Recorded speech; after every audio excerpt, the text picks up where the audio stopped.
Devin Hester, you are ridiculous. The Bears are who we thought they were. And that's why we took the damn field. Now, if you want to crown them, then crown their ass. But they are who we thought they were. And we let them off the hook. Shut up. See that? That's your IQ, buddy. 0. Hungry Chicago, finally champions on this January day in New Orleans. This is the Barely Qualified Podcast with your hosts, Nick Labris, Jason Maxwell, and Drew Bailey.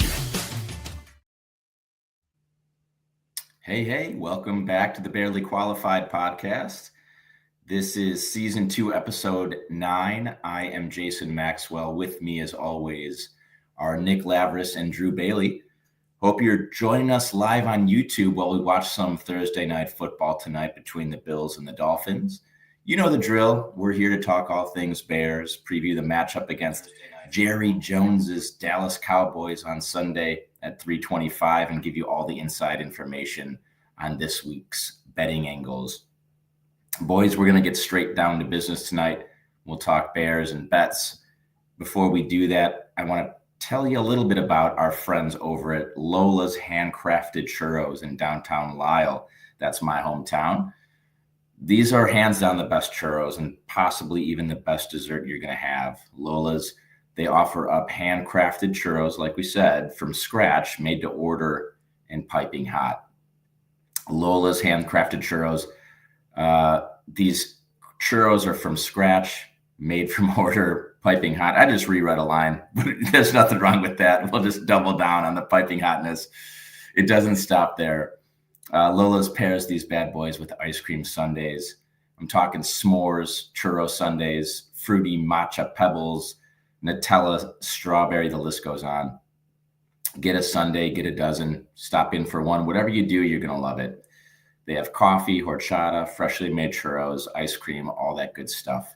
So check them out, lolaschurros.com.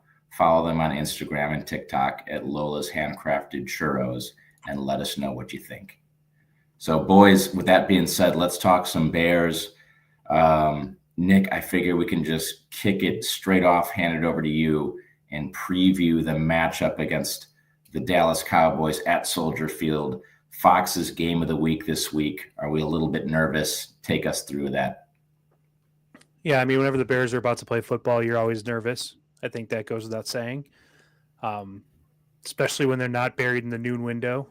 I said this last week, and I'm going to say it every week. I love playing at noon. I love being buried in the noon window, and all the bad things that happen don't get as magnified. Could you imagine if the Bears-Lions game last week would have been a primetime game?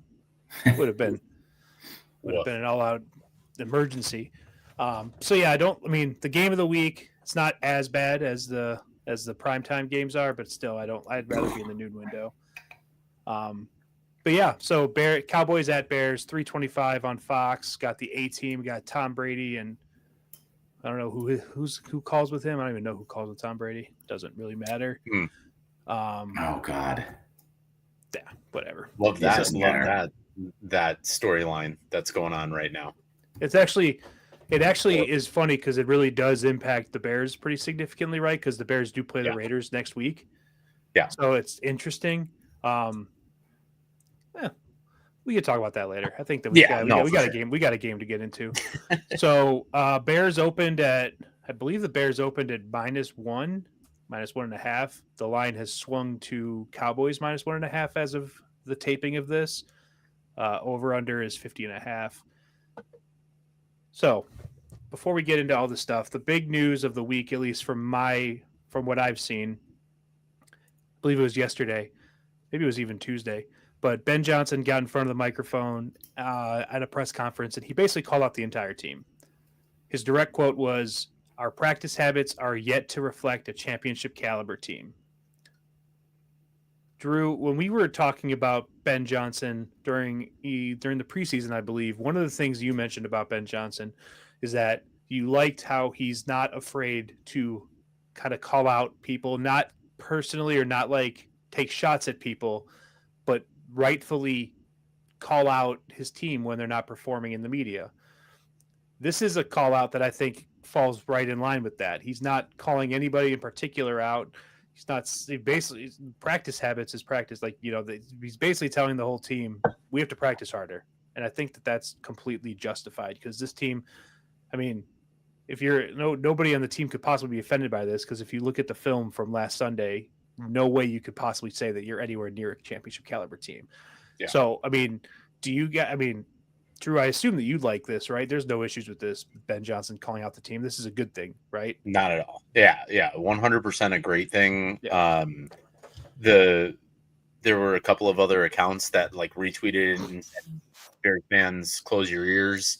I love it. Yeah, challenge your team. Challenge your team as a core, as a whole, to be big boys, to do the small things right. Not just because it's game day, we're going to try to go through the motions. No, every day you have to go through the motions if you're going to be a championship caliber team. Not that Ben Johnson knows, and I got to call him out, not that he knows what it takes to be a championship caliber team because he hasn't gone through that, but he has seen successful teams do their things right. And if he has seen that, then he can obviously correlate the differences. So, yeah, love the call out. For sure. Yeah. Jay, what goes through your mind when you heard that quote from Ben Johnson? I think that establishes some respect because you can have some transparency. You don't have to say to the media one thing, say to the locker room the other thing. Obviously, what's going to happen behind closed doors and in the locker room this is going to be a little bit different. But there's listen, if I'm not. I don't want to say this as if I'm in the locker room as a player, I would respect this because I would. I'm not an NFL player though, but you have to respect the transparency of saying, we know that we're not doing good enough as players. And if the coach is going to be asked questions about are our practices up to standard, he can say no and hold the team accountable. I think that when you're performing so poorly, especially after getting just rocked your socks out, against the Lions, like what do you want? You want a coach that says everything's going to be good? No, it's we're not performing well. We're not practicing well. Obviously, we're not performing well. And those, as grown men, as adults, as professional NFL football players, you should be held accountable when you're not doing things properly at the most basic level. When you're not practicing well and you're not, establishing a cadence properly on the offensive side of the ball and you're having false starts. Like, these are elementary things. You're not blocking. You're not, your effort isn't good enough in practice. It's not going to be good enough in the game. I wouldn't say that I love it because I just think it is the appropriate thing to do as an NFL football coach. Yeah. I will also say that I love it because I don't think that we've had that in Chicago in a long time. We've had people like just Eberflus or Nagy, just like it was like a robot doing a press conference with no like human emotion or like realism to that. Yeah. So it's refreshing in that regard. But I think that's very elementary for like a NFL a head coach to be a man in a room and tell the truth in front of a microphone. I'm cool with that. Yeah. Yeah, I agree with you 100%. One of the hot NFL jargon about head coaches these days is the culture changer, right? That's a phrase that gets thrown out there a lot. Jay, you touched on it perfectly. Like, we've had several head coaches in a row that refused to ever say anything negative about anybody in the media. They kept everything in-house, and then they tried to be buddy-buddy with everybody and try like, hey, we'll get it next time, guys. We'll try hard next time.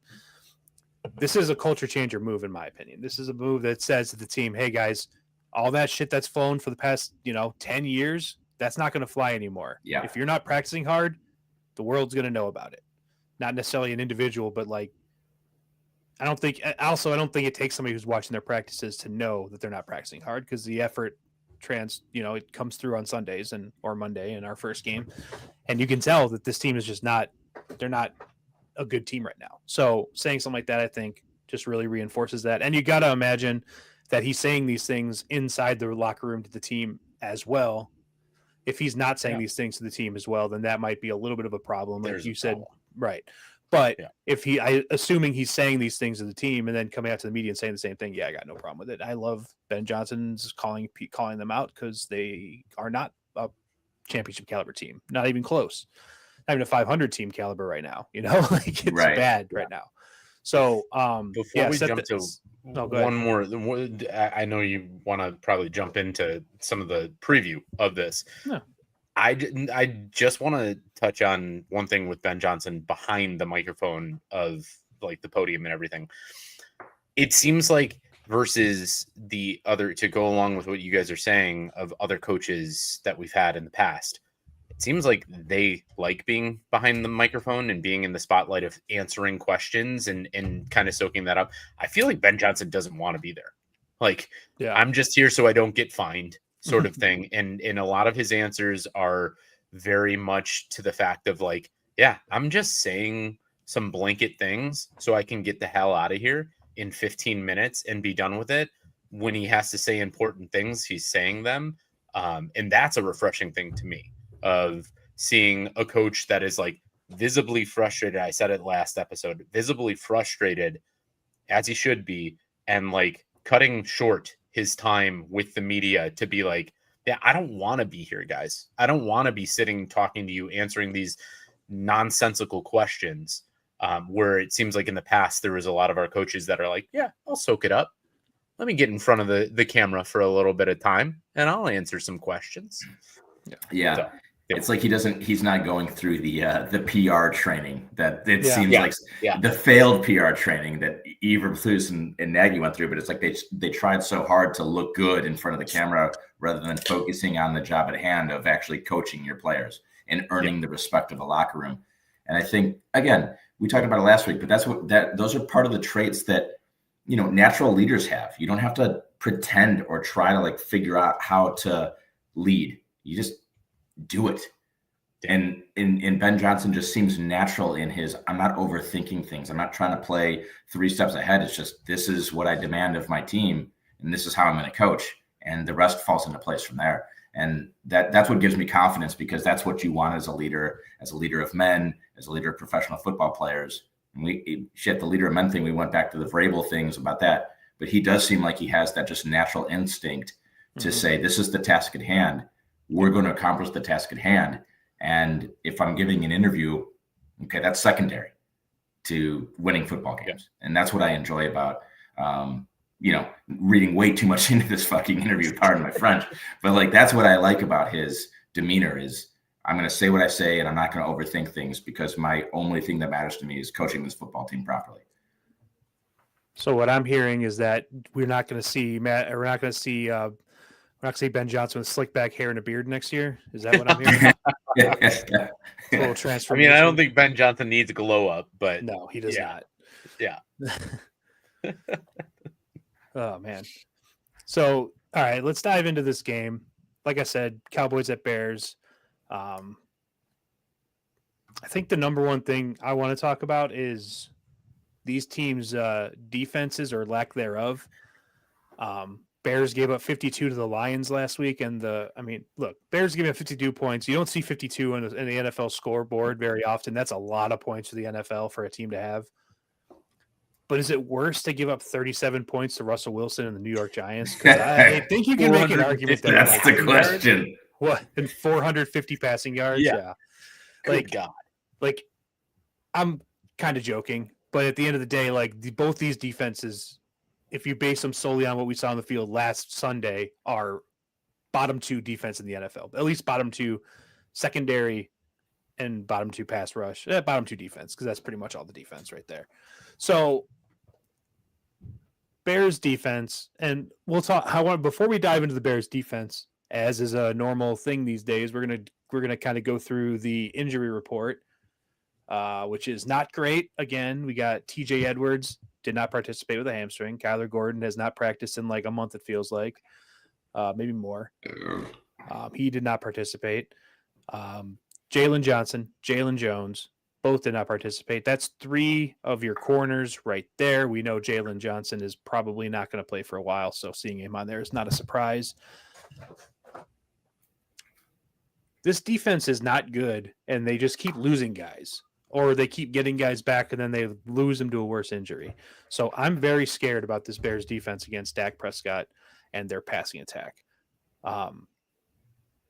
So before, like, I don't know, like, do you the running game is not really a concern of mine. Like the Bears, I think will stop the run. Okay, the Cowboys aren't a very good running team anyway. But I mean, Dak Prescott and all of his weapons, CeeDee Lamb, George Pickens, these guys can put up points. So I'm very nervous about the way the Bears defense is going to play.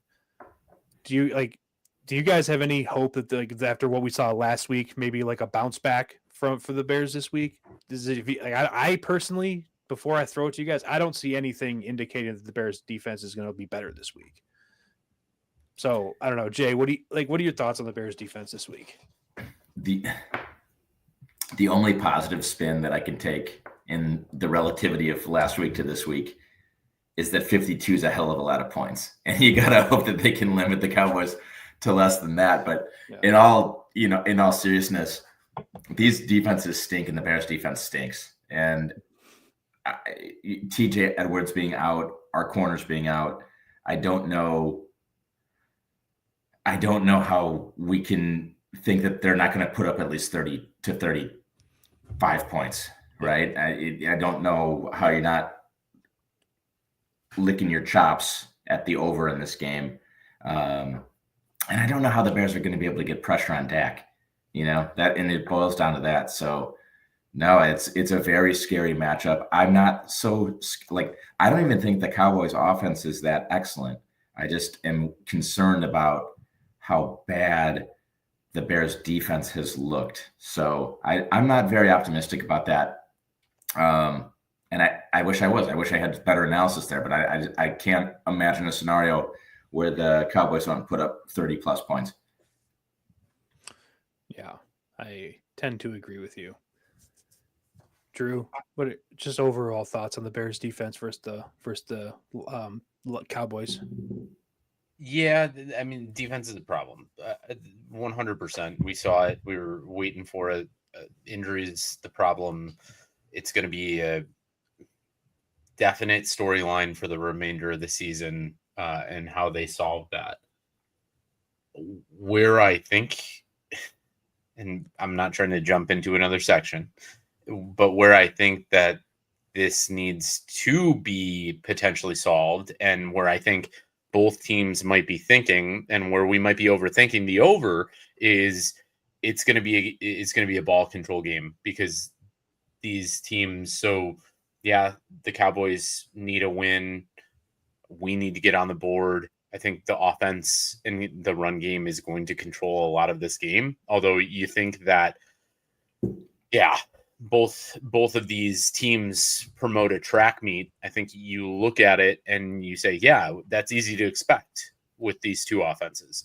But maybe the way that I actually have an advantage is if I can control the ground. And I hate to disagree with you here, Nick. I'm not scared of Javonte Williams. I'm just scared of the run game in general, because they have gotten 151 yards out of Javonte Williams so far this year and 3 touchdowns. So they found a way to make a unseeming. My God, I can't even talk.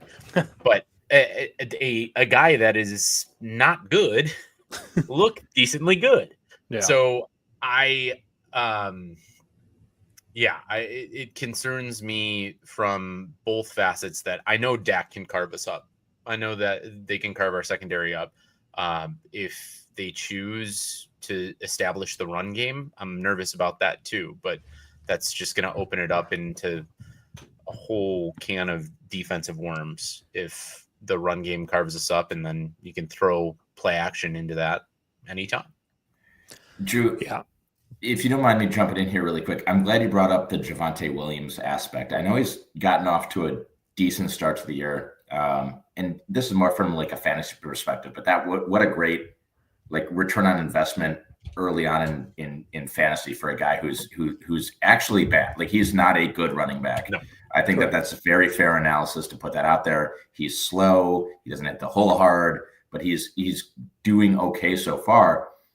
The way I see this game for the Bears is a huge benchmark for the rest of the season. If the Bears can't stop the run game of the Dallas Cowboys with a very mediocre offensive line and a very, below average, I would say, starting running back in the NFL, that's going to be signs of, okay, where our season is just about going to be hopeless if we can't stop that run game.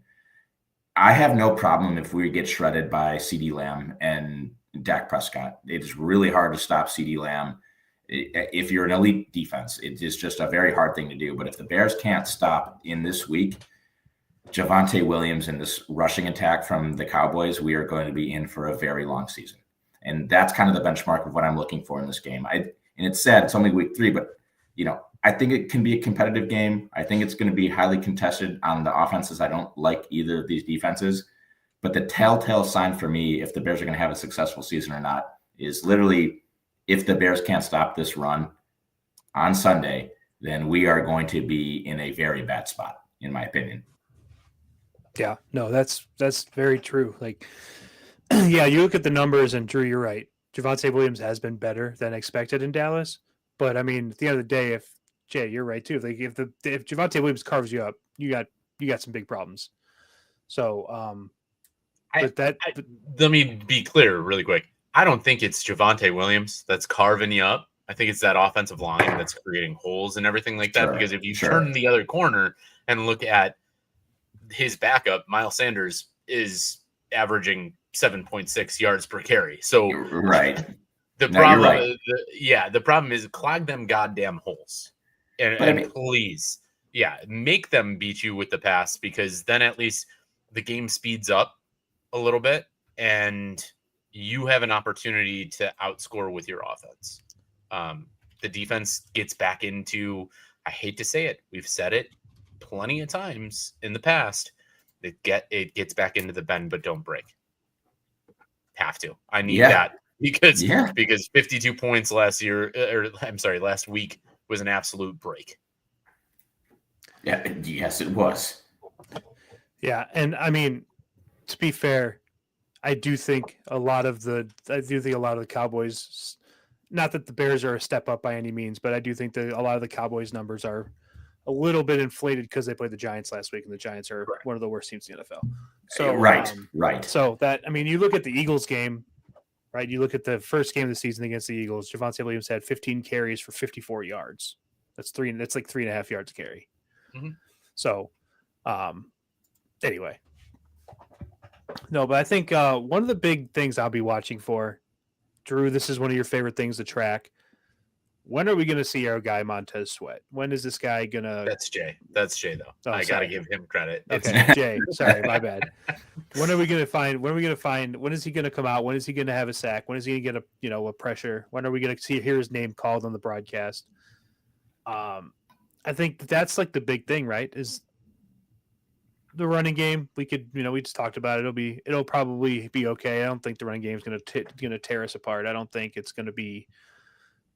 I don't think the Bears are going to stop it by any means either. I think it's going to be okay. The passing game, that's going to hurt us, but the only way, like with the banged up secondary, the only way to stop the Dallas offensive passing attack is by getting pressure on the quarterback and not having to blitz to do it, getting pressure with your 4. Mm-hmm. And in the Vikings game, first 3 quarters, they were able to get pressure with 4. Bears looked good when they did that. The secondary looked better. Had to rush throws, got a pick 6 because of it on a guy who was on like a practice squad last year.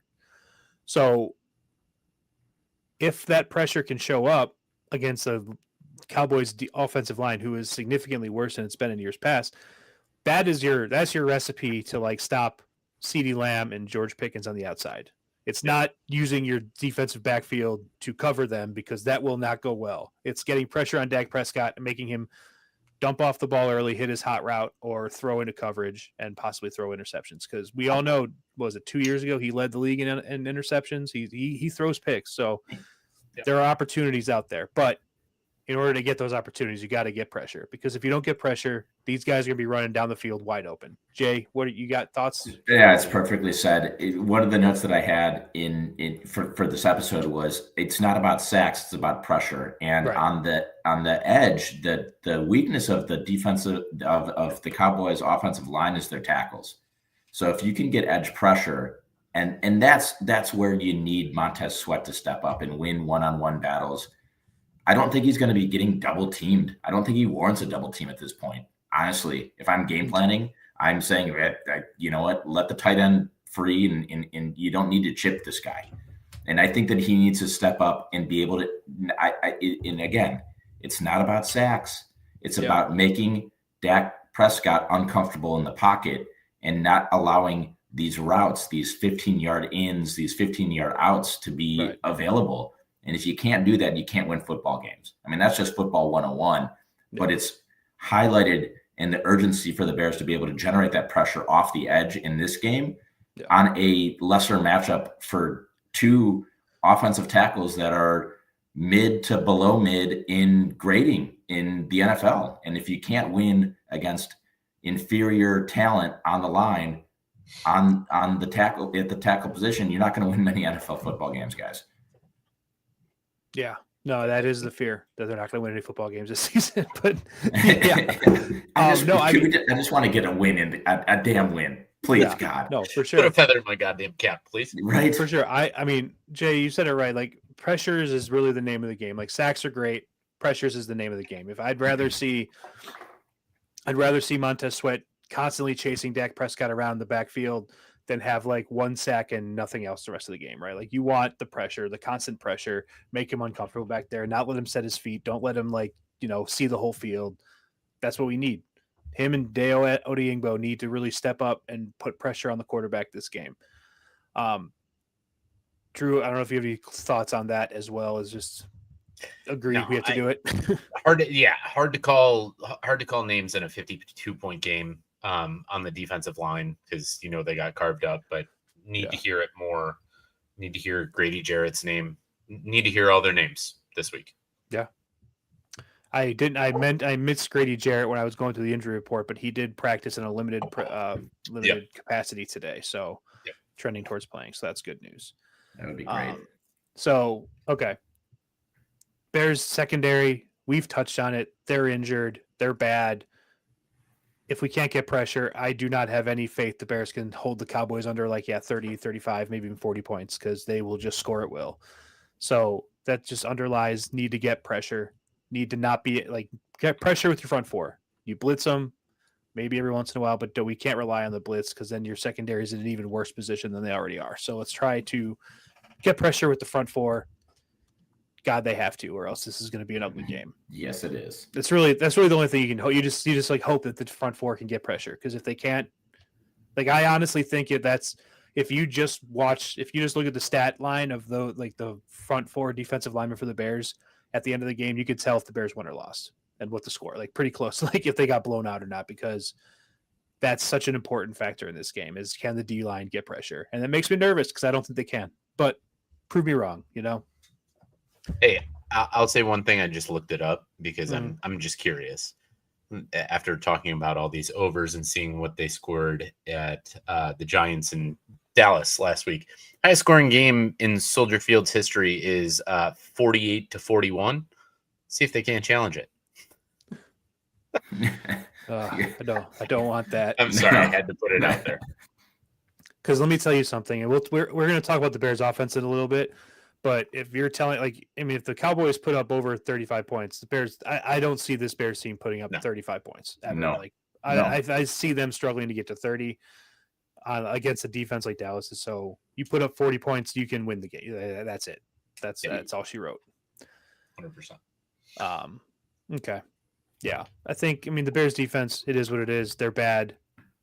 Get pressure. Maybe we can limit the bad, but I think there's a lot to talk about on the other side of the ball, though. So we're going to switch gears. We're going to go to the Bears offense versus the Cowboys defense.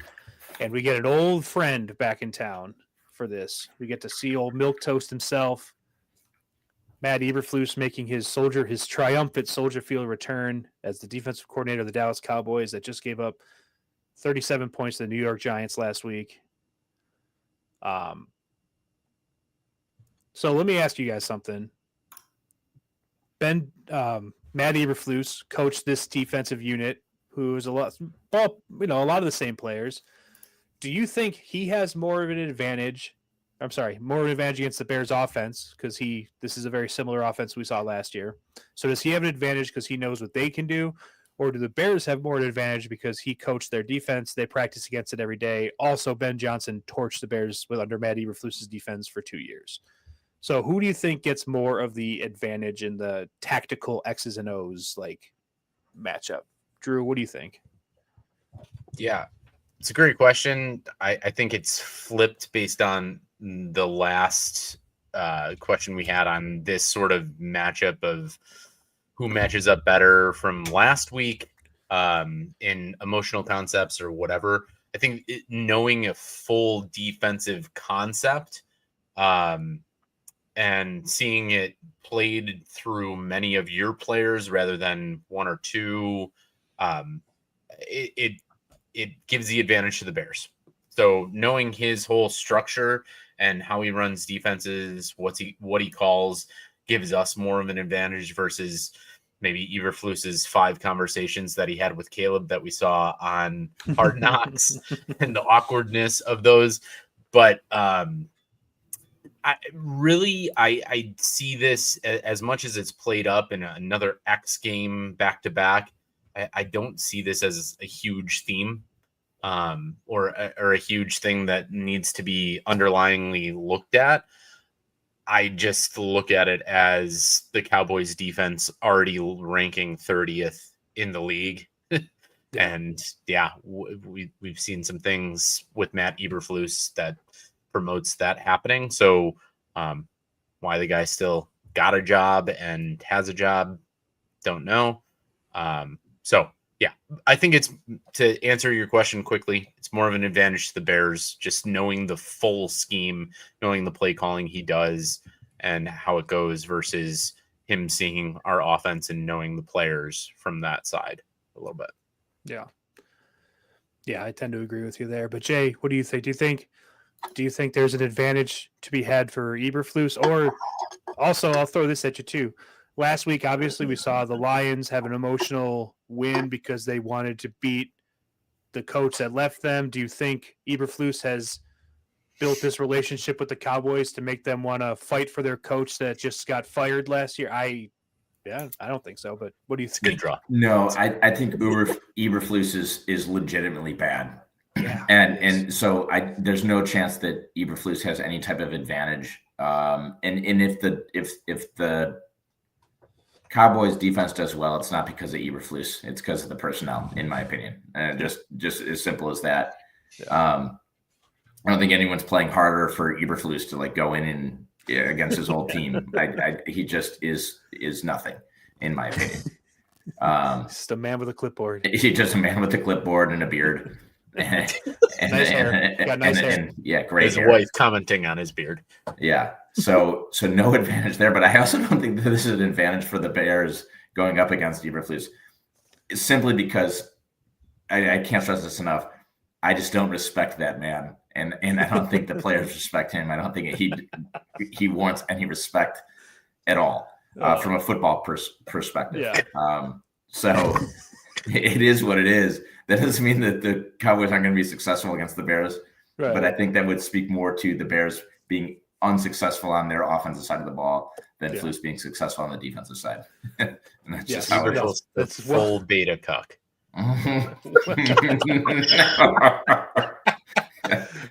Yeah, that's well said. I mean, I think I mentioned this at the top. I think the only advantage in this matchup is the fact that like Ben Johnson as offensive coordinator for the Lions played Eberflus 4 times in 2 years and torched him. So I think that's that's really the only advantage is that our play caller kind of has that play caller's number.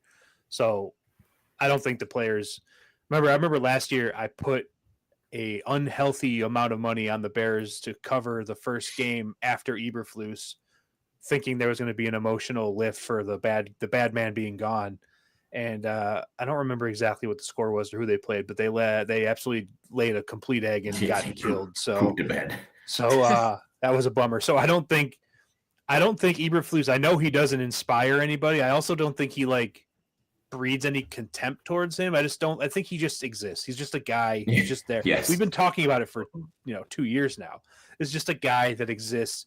And when he's gone, it's like, all right, next guy up. I don't know. Like, Yeah. I don't think anybody has any feelings about him really strongly one way or the other. So I agree with you guys there. But Bears offense, just in terms of strategy, like what does the Ben Johnson game plan look like? So what I did is I looked back. What did the Giants do successfully last week against the Cowboys? Obviously, Russell Wilson had 450 passing yards. That's a positive. But one thing I noticed that I think is interesting, that's kind of under the radar a little bit, is that Scadaboo had I don't have the numbers right in front of me. I could pull it up, but he was averaging like 4.5 yards a carry on the Lions against the Lions defense, or against the Cowboys defense. 11 for like 50. Yeah, 52. so he was averaging like Yeah. almost 5 yards a carry per on a for his rushes. He had a bunch of carries. So what I think that's interesting, because again, to go to the offensive side of the ball, DeAndre Swift is on the injury report. He's a full participant today, but he did show up on the injury report with a quad injury. Roschon Johnson not on the injury report at all this week. I think because Roschon Johnson is definitely more of a comp to Cam Scadaboo than DeAndre Swift. That's a between the tackles runner, hard-headed, head down, run the ball up the middle kind of guy. I would not be surprised if we see a lot of Roschon Johnson this week. And by a lot, I mean like 10 plus carries, right? I think that is something that we might see this week, because I don't think they're going to completely forget about DeAndre Swift, but I said this a lot last year, and I think that Bears offense would be successful in doing so. When Ben Johnson was in Detroit, he had David Montgomery and he had Jahmyr Gibbs. They split the carries nicely. Montgomery was your between the tackles guy. Jahmyr Gibbs is your outside dynamic runner. I don't think that the Bears running backs are not as good as those guys. I'm not trying to say that they are, because they're significantly not there, not even close, but they have the same archetypes as those two running backs do. So I do think the opportunity to have kind of your significantly downgraded Thunder and Lightning, whatever you want to call it, Sonic and Knuckles, whatever you want to call it. I think that exists, and I don't really know why they don't do that. I know Roschon is not a super healthy guy most of the time, but when he's healthy, I'd like to see him get touches, because I think he can make a difference. So I don't know, Drew, do you have any basically what I'm trying to say is that I think the Bears are going to try to run the ball between the tackles to open up the play action game, the passing game down the field. So that's kind of my run the ball, have some success, open everything up downfield.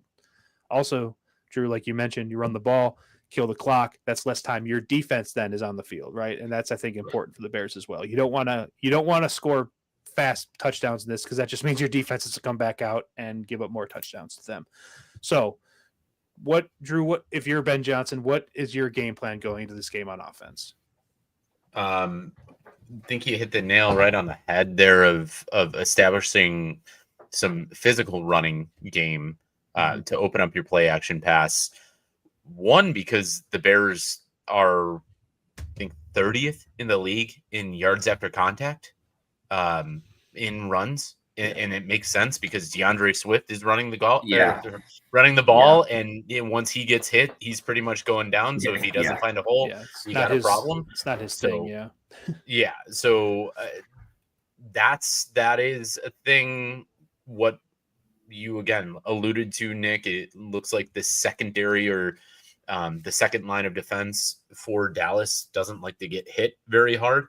So they like to tackle the legs. So yeah, you got to establish that a little bit. But Ben Johnson, from what I've seen, has sort of done the reverse of that. He's done a lot of play action to set up his run so far in the first two games. So I think that can work, as long as you understand that at some point you do have to pound the rock through the middle of that defense.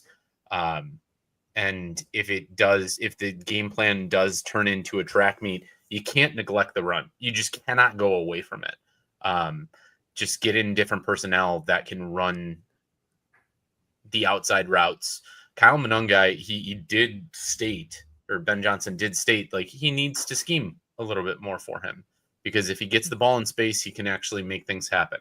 And I don't think that just because Roschon is completely healthy, we go away from Kyle Monangai as RB2 right now. He's a kid who needs reps and who needs some exposure because he can get a lot better. So yeah, I'm good with Ben Johnson using the play action still to set up the run, as long as you can't go away from, even if you get scored on first, you cannot go away from slowing the game down and getting the run involved, because nothing's going to hurt you more than if you keep doing these 3 and outs middle of the game and you give the ball back to an offense that can score right away. Yeah, 100%. Jay, offensive game plan. What do you think? So I'll kind of take the flip side of that. I think the weakness of this Dallas defense is chunk yards, over the middle. And I'd like to see Rome having 10-yard ins in post routes, and less of the quick outs to DJ Moore. I think that there's a product of that because of the timing issue and lack of confidence in Caleb being able to kind of visualize the field. But I think this needs to turn up in this game plan to attack a weakness of the Dallas defense.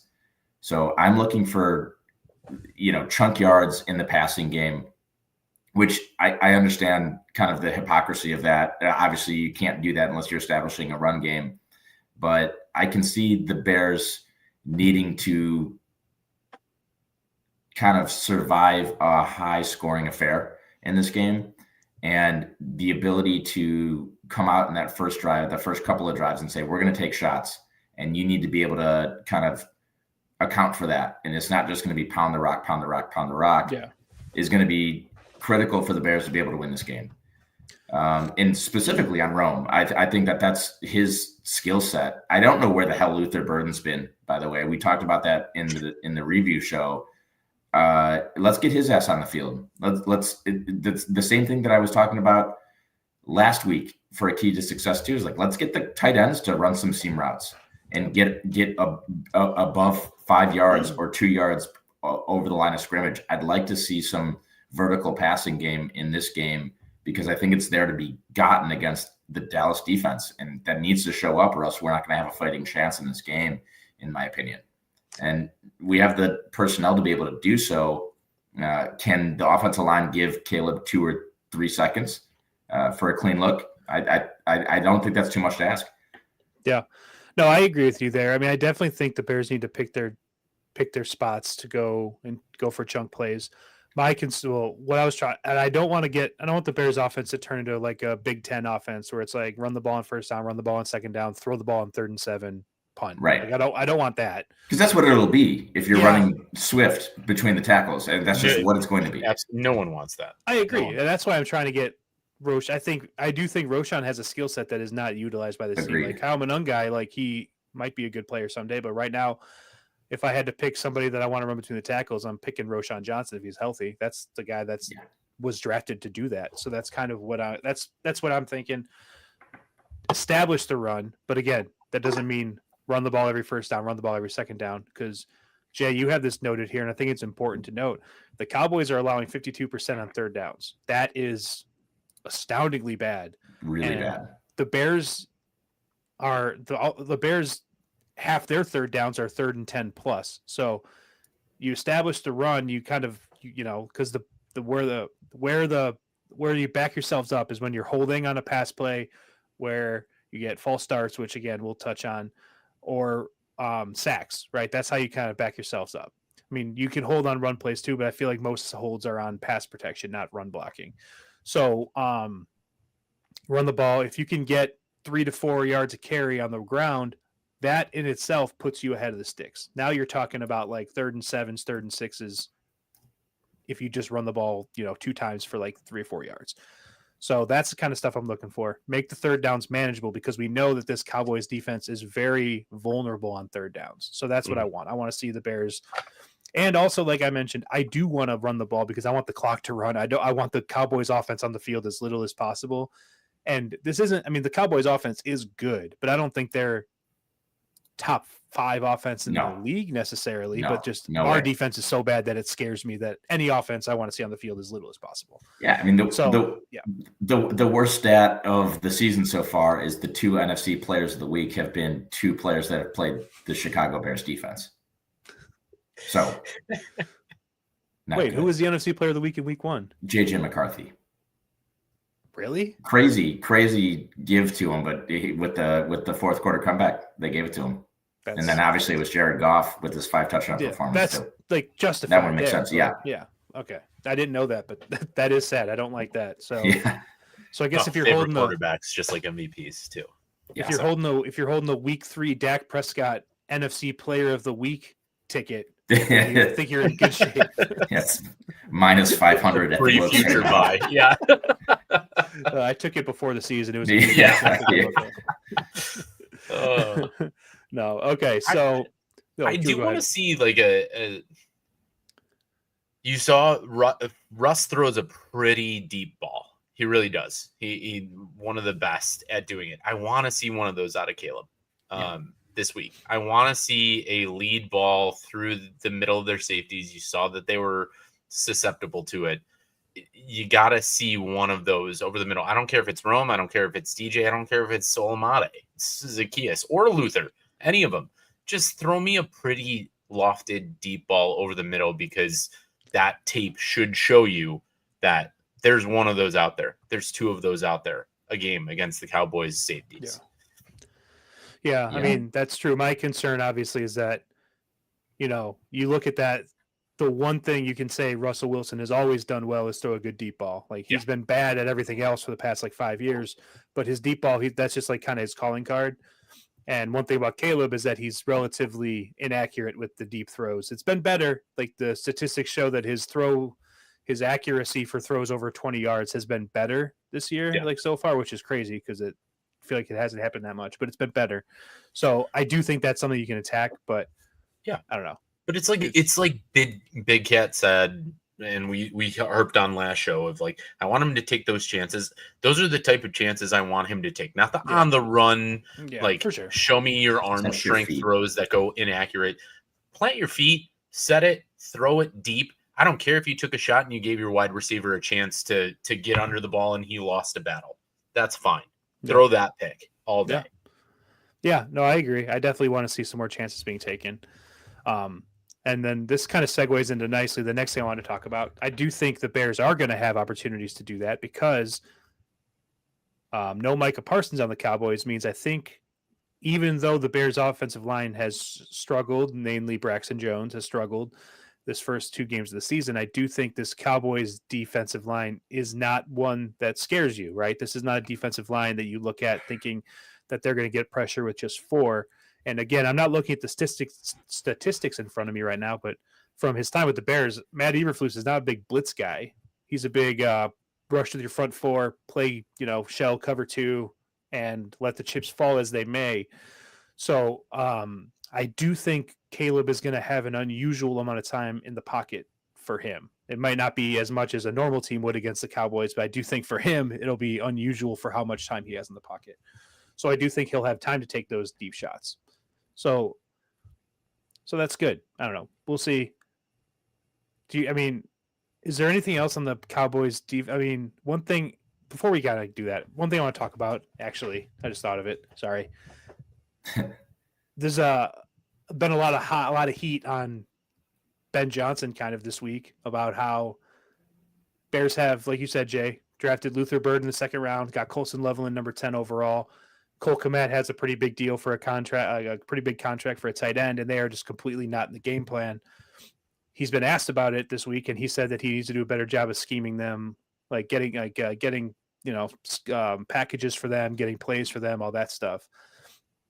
It's only week 2, but do you think this is the week that we finally see an emergence of one of the tight ends? I do think, Jay, you were talking about the middle of their defense is vulnerable.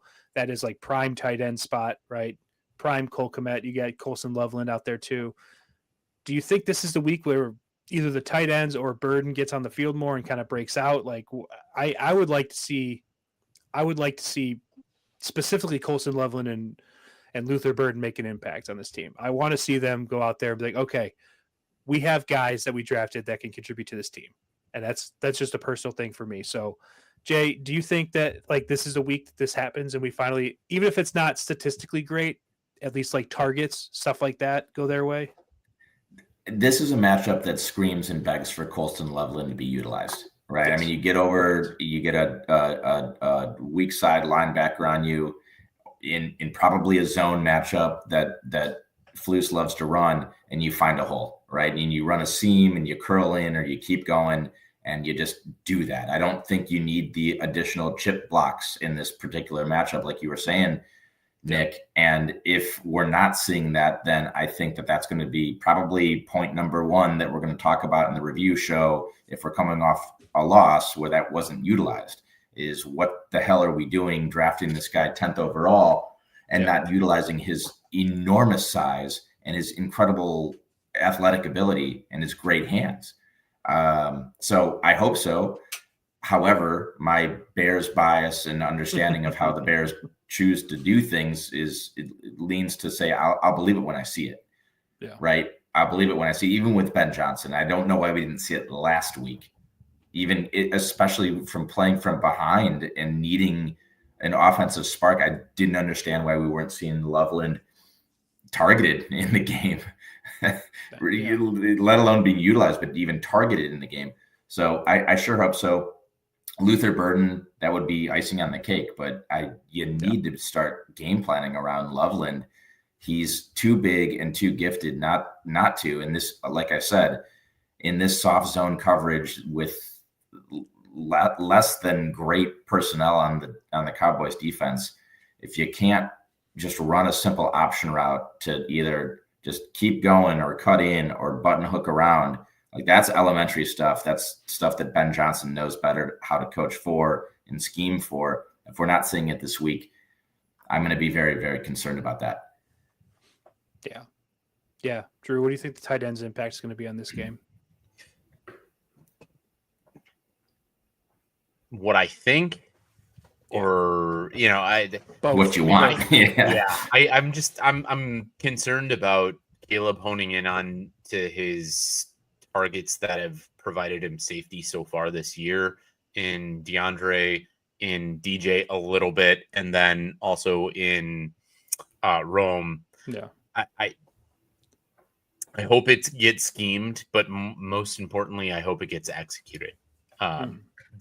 That's the key thing for me more than the scheme, because I don't know when Caleb's going to turn and say, you know what, I'm going for my check down, or I'm going to second route or third route. So yeah, I hope it's out there. I can't really say when they will get included. I think they have the talent to get included and be in a game plan and take over a game at some point. I think it's more in the hands of Caleb of when he's going to actually deliver them the ball accurately. If you don't mind me cutting in there, when's the last time you recall the Chicago Bears running in offense or a passing game scheme where there was such a thing as a wide receiver or a tight end option route? Everything is predetermined. There's no kind of, hey, the quarterback and the receiver are going to be on the same page. And if the strong safety is playing in, you're going out.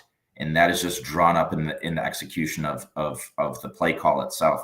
I don't recall us being able to talk about that. Now, the Chiefs do that. That's one of the best to ever do it. So I'm not saying that you have to be the Chiefs and you have to have Mahomes and Kelsey that have this connection that's deeper than anyone else has ever had. But I don't recall us doing that with a tight end or a wide receiver anytime recently. And part of me says, and again, noted kind of Caleb Williams doubter, right? And I'll believe that he's excellent when I see that he's being good. Right. And that's kind of how I approach it. But that is one of the concerns that I have is in a Ben Johnson offense, when you look at the tape for the Lions in years past, those type of option routes were everywhere in that offense. I haven't seen it in the first 2 weeks. And I have concerns that the reason why we're not seeing it is because Caleb doesn't have the ability to execute and read that and have that kind of chemistry. I'm not going to go too far down on that path because I don't want to be too negative. But, I mean, have you guys ever thought about that? Have you seen what I'm seeing there? That does seem a little bit concerning for me. Hopefully that's something that can be picked up in the coaching and the scheming. But god damn, if Loveland isn't a perfect option to be able to do that and have that kind of chemistry. And that's what I want, even if it's executed improperly out of the gate, to be able to work through that in your game script, in your play calling, is something that's massive in the NFL. Yeah. I mean, the thing about the option route is, from a outside viewer, it's hard to tell, right? Because it's supposed to be a fluid, smooth. You're not supposed to like stop, look around, and then decide where to go. It's like supposed to look like a predetermined route. So I have no idea if the Bears are doing that today or not. I kind of assume they were. I don't know. But if they're not, they should be. Agreed, 100%. Like, that's definitely something you want to see. And I do think that they probably don't do it as much as most teams do. I would agree with you there, because I do think, like you kind of got to eventually, is that the Caleb Williams, he learned, like, at the end of the day, he is playing his third game in a new system. And I do think that we kind of overlook that a lot of times, in that he had an entire year last year, but that entire year last year, I feel like I say this every show, was like he had Shane Waldron for 4 or 5 games, and then he had Thomas Brown, I believe his name was. Mm-hmm. So the guy who was like the running game coordinator got bumped up to like head coach overnight. So I do think that if, like, there's going to be growing pains. We know this. Like, that's just going to happen. Ben Johnson has a very complex offense with a lot of motion, a lot of action. So I wasn't expecting the Bears to come out here and be, dynamic week 1, but obviously I'd like them to be better than they are. So I don't want to say that they're not doing that, because I don't know, but I do think that Colson Loveland is a not perfect option for that. And we need to get more plays where he's the primary option, because we've shown that Caleb, he looks at his primary option. If it's not there, he does the check down, which is kind of what an early young quarterback is supposed to do. Get plays where Colson Loveland is your primary option. Get plays where Rome is your primary option. They're doing a better job of that, because he had a good game last week. That's what we mean when we say scheme people, like scheme plays for people, is make them the primary option. Make other receivers, make their routes ancillary to your primary option, so that they pull people away from your primary option, so that he's more open than he otherwise would be. That's how you scheme people open. So that's what I want to see. I want to see Colson Loveland. I want to see him have 5 catches in this game. That's what I want. 5 catches. That's a pretty, like, for a pass catching tight end, that's not like a huge number, but I would like to see 5 catches. Even if it's 5 catches for like 18 yards, get the man the ball, see what he can do. I want to see, or I shouldn't even say 5 catches. I want to see 5 targets. That's what I want. Yeah. 5 targets. Okay. Yeah. All right. Give me 3 catches, because that's 5 is more than both tight ends have had combined all year. I was like, I want to see the ball thrown to him 5 times, and then I was like, but I want to see them all caught. So I said 5 catches, but 5 targets. I'll settle for 5 targets. And not just like, I don't know. I want to see them throw the ball to him in the middle of the field. So, okay. Last thing I want to touch on, Bears offense. Bears offensive line. We talked about it a little bit. Not super concerned about the Bears offensive line this week, although I did say that last week and things did not go great. But I'm not super concerned about the Bears O-line, mainly because I think the Cowboys D-line is not great, and we know, like I said, Eberflus not a big blitzer, so I think that this shouldn't be too hard for the Bears offensive line. The thing I want to talk about, though, is Braxton Jones. Braxton Jones, who we've been talking about a lot this season already, is kind of the weak link on the Bears offensive line. Not kind of, he is. Do we think the end is near for Braxton Jones? The only thing I'll point out is that, as Drew, you brought it up last the review show, I think, but our guy Ozzie is not the backup right now. He didn't even dress last week. Do you know who the backup left tackle is right now? It is the Canadian Eagle himself, Theo Benedict. Yeah. So, then put him in. I mean, honestly, at this point, you got him, who's a second-year guy. You got Ozzie, who's a rookie, and then you got that other guy from Michigan State, Luke Newman, who I think he's more of a guard. But any of these guys, get your young guys out there, see what they can do.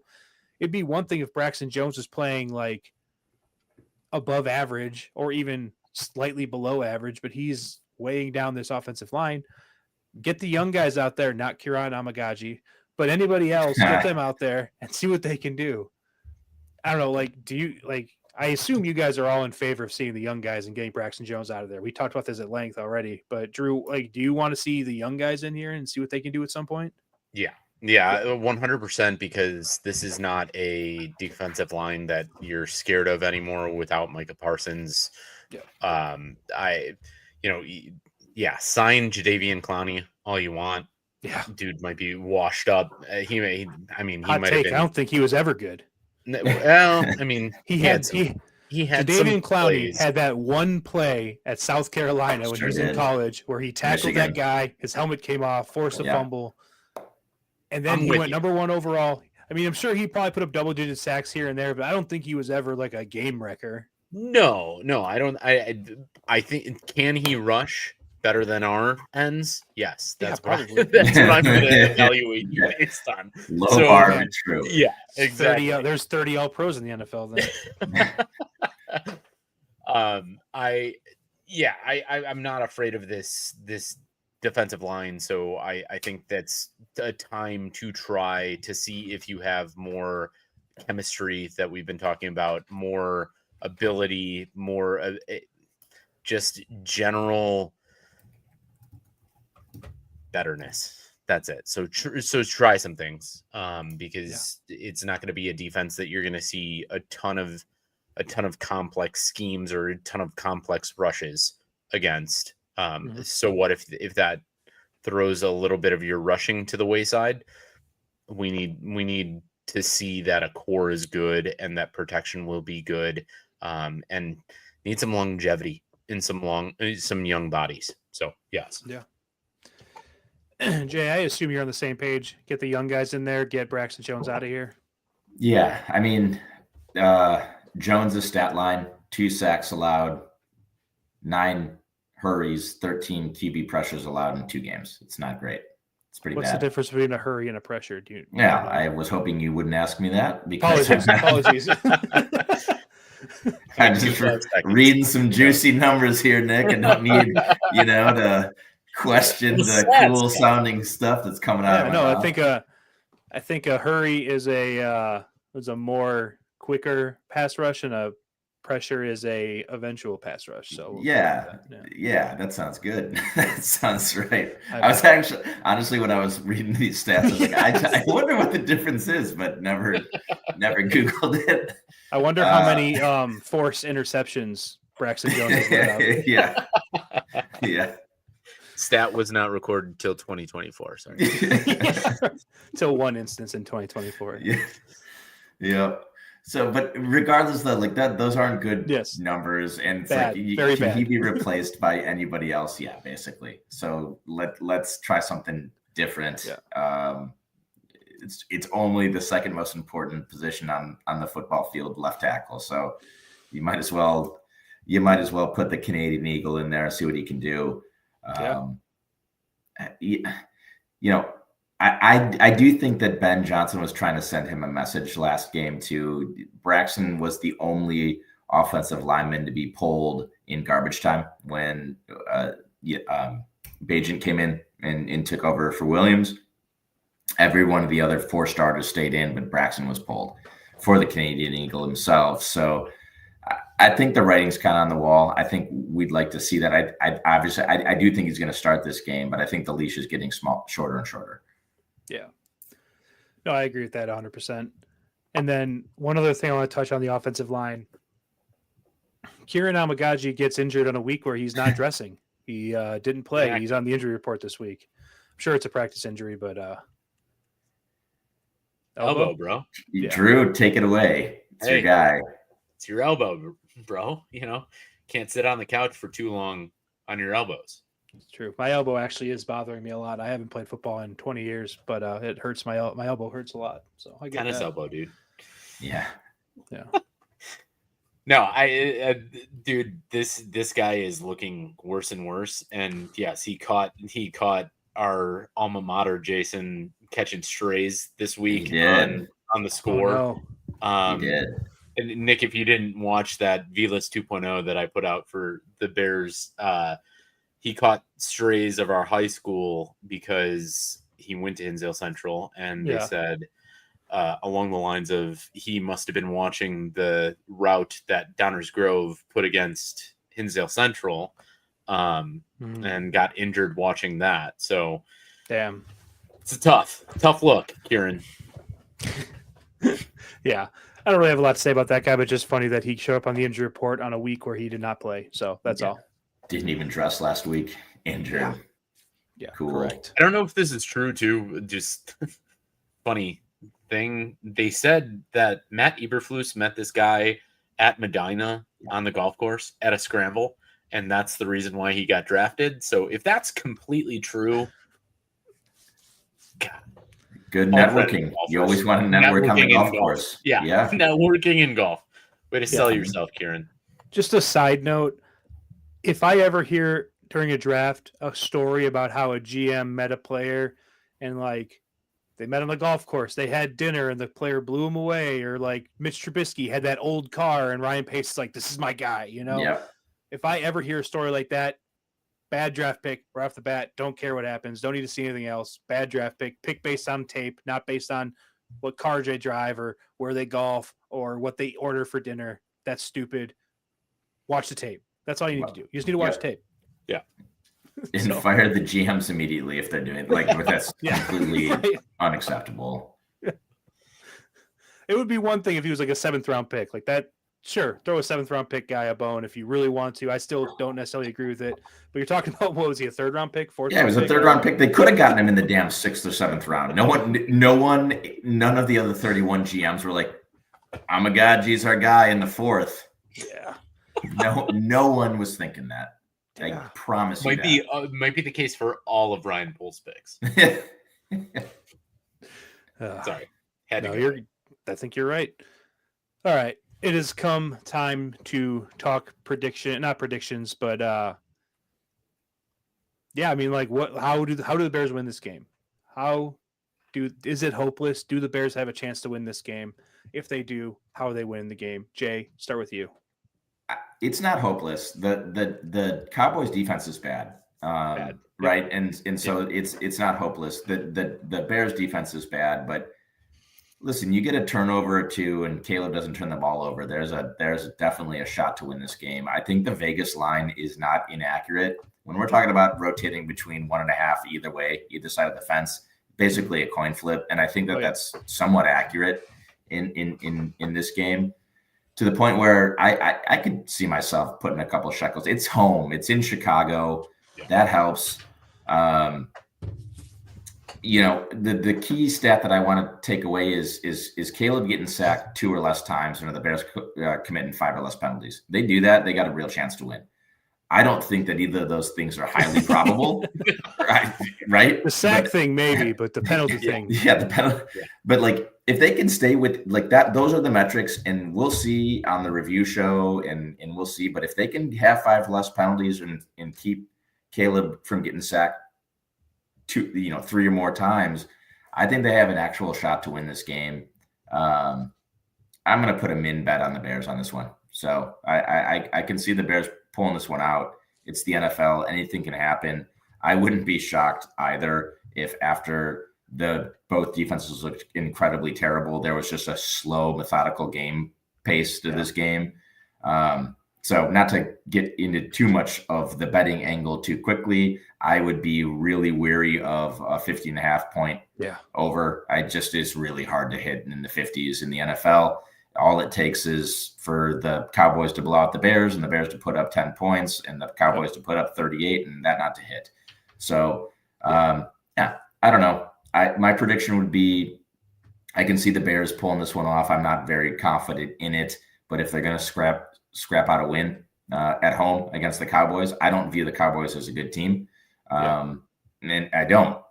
So prove me wrong there. But, Bears, I can see the Bears winning this one. Yeah, I tend to agree with you on the over. I mean, 50.5 points with the Bears being one of the teams at Soldier Field, that just doesn't seem like an over play to me. I know they both defenses looked like dog shit last week, but I could never envision. I don't think I've ever put an over on a Bears team to score more than 50 points in the total over in a game. So I can't imagine doing that. Anyway, Drew, how do the Bears win this game, or are they not going, or is there no chance? Is this all hope is lost? No, there's a chance when you suit them up in NFL football, especially when the line is this close. I'm going to stay optimistic, especially the one thing we haven't talked about, and I definitely just looked up, but my wife said it to me earlier, and I was like, hey, you know what? That might have been a point. Supposed to get thunderstorms. So we've got a Soldier Field slot fest potentially on our hands, which bodes to an under, and maybe that's why a 50.5 sounds scary. But you can control a game in that way and scheme towards high percentage throws, runs through the tackles, those sorts of things, which I think Ben Johnson is capable of as an offensive minded coach and a head coach.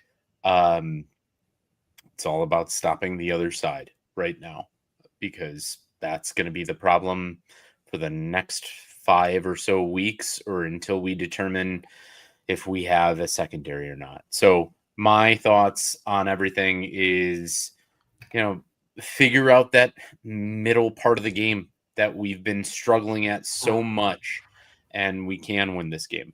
We can score early, get them down, get them defeated. It is the fucking Dallas Cowboys, after all. They can end up that way. Drew, that weather call was an excellent call. I have just placed a wager on the under in this game, 50.5 before that number goes down, because I think that will go down eventually. So got it while it's hot. So that's good.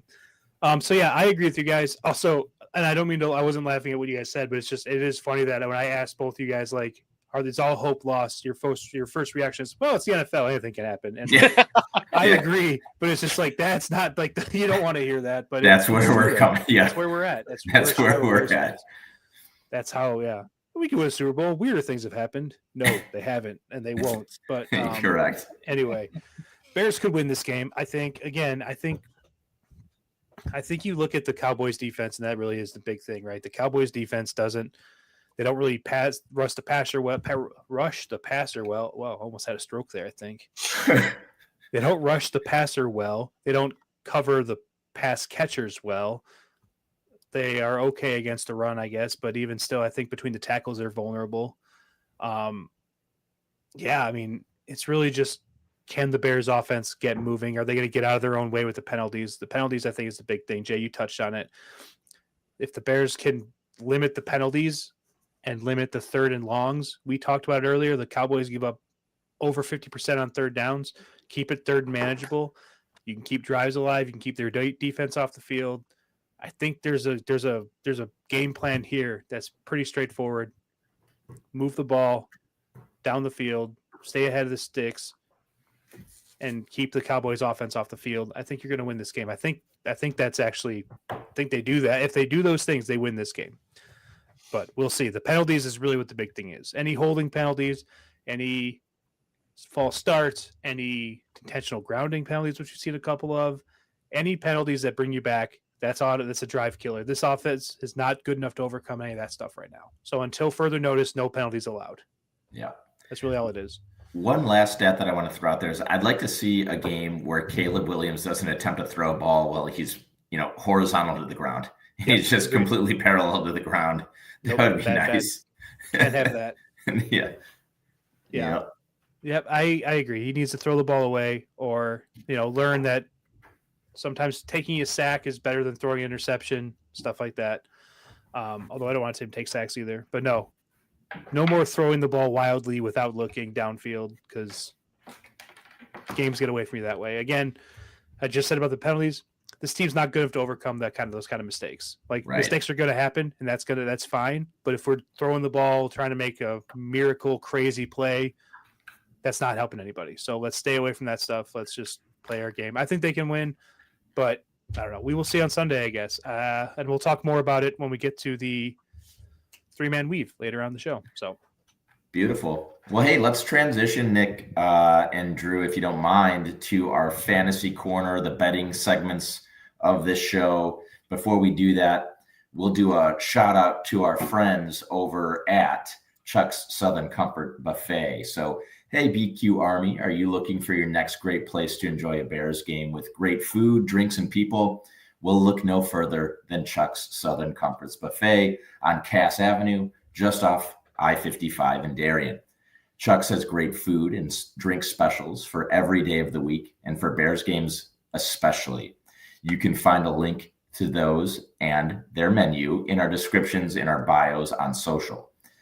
$3 PBRs, $5 Yingling pints, and more for their Sunday specials, with a wide open layout for bar patrons, including slots, seats for dinner guests, and even private event spaces. Chuck's has everything you need for your next outing.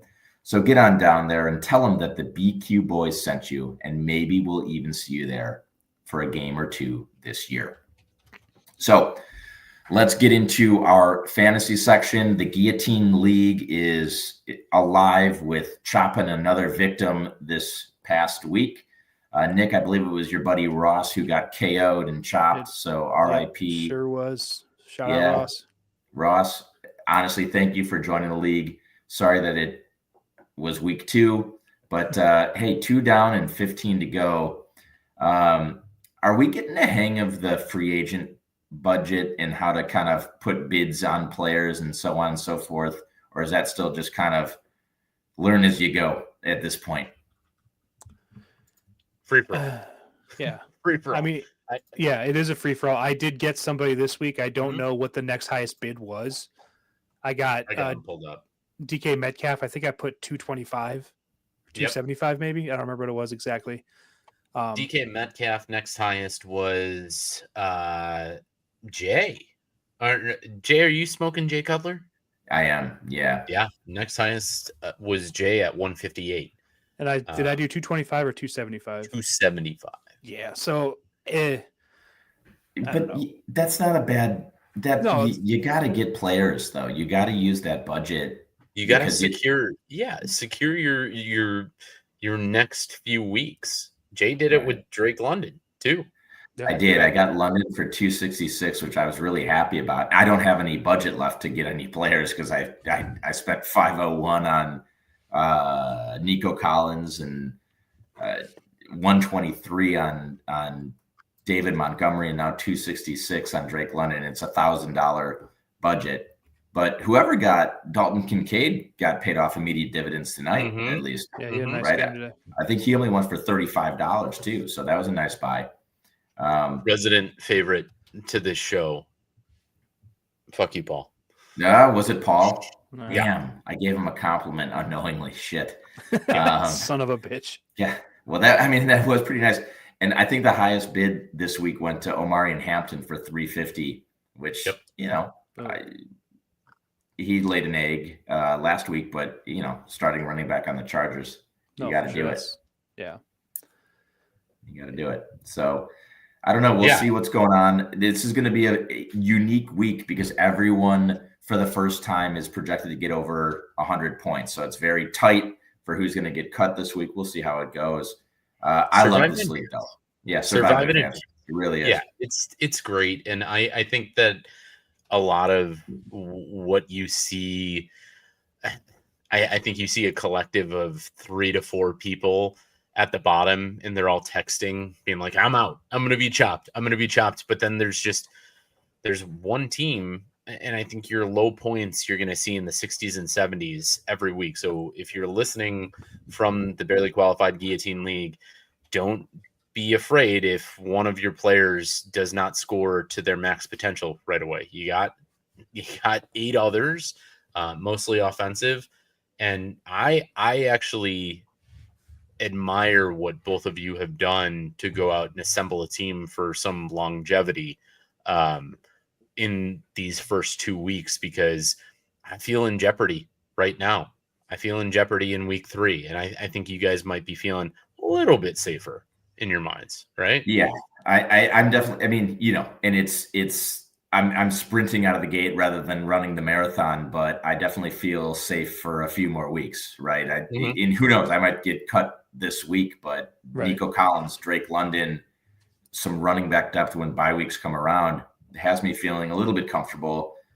how that bodes well for if I'm able to survive another couple of weeks. That's probably when I'm going to start to hit the panic button. But that's the beauty of this league, is there's just so much unknown. I think it's our first collective guillotine league, so we'll figure it out as we go.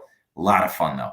Holy shit, a lot of fun. And the one thing I've noticed is now that we're down to, I mean, there's still 16 teams available, but you're starting to see players that are not necessarily complete nobodies on the waiver wire outside of like the initial waiver wire. Right. Like, people are having to make decisions, like, because we have a short bench in this league. There's only like 4 bench spots in this league. Yeah. So you're having to make decisions now. It's like, okay, this guy actually could possibly be a legit. Like, I see, like, I don't want to go through our waiver wire and give everyone a ton of stuff, but like I see like Terry Algier, who scored a touchdown last week, is on the waiver wire right now. That's a legitimate player you could plug into a fantasy football roster. Yeah. So it's just like, I think trying to get a hand on the primary waivers is definitely a big thing right now, where I think we're all still kind of like maybe catching up and figuring it out. But then I think starting soon, the secondary waivers is going to be a big thing, because people are going to have to drop starting level players soon to pick up the premier level players that are available. Right. So it's an interesting thing that we haven't really gotten to yet, but it's going to be coming soon. No, 100%. That 4 bench spot is going to make make for some very interesting roster moves very soon, very soon. So spot on. But I mean, it's very deep still, 16 team league. It's, you don't want to be scrambling to fill a roster spot with nobody, but that's the fun kind of vibe of this league. Away from the guillotine league into other fantasy realm, really quick, the only other thing that I wanted to kind of touch on in the fantasy perspective is it's an odd happening that so many quarterbacks went down. We touched on that a little bit last week, but with more of a fantasy football focus in this segment, it's unique to see more quarterbacks go down than starting running backs going down this early. Were you guys a victim of any of the Joe Burrow, Justin Fields kind of fallout, and Brock Purdy, and who else went down? JJ McCarthy, or did you guys get away unscathed from that in your leagues? No. No, absolutely not. No, you got. Well, Jay and I both got hit in our fantasy pick'em in this league last week. Yeah, we did. Yeah, we did. I have Joe Burrow. He was the only quarterback on my roster in one of my leagues. It was my keeper league. He was one of my keepers this season, which that sucks for me. So I just burned through my FOB budget to pick up both Jared Goff and Jordan Love. I spent about $25 on each of them, probably way more than I needed to, but I really wanted both. So now I have 2 okay starting quarterback options, but not an MVP level candidate of Joe Burrow. So we're going to kind of throw 2 quarterbacks at him from now on the rest of the season for me. Yeah.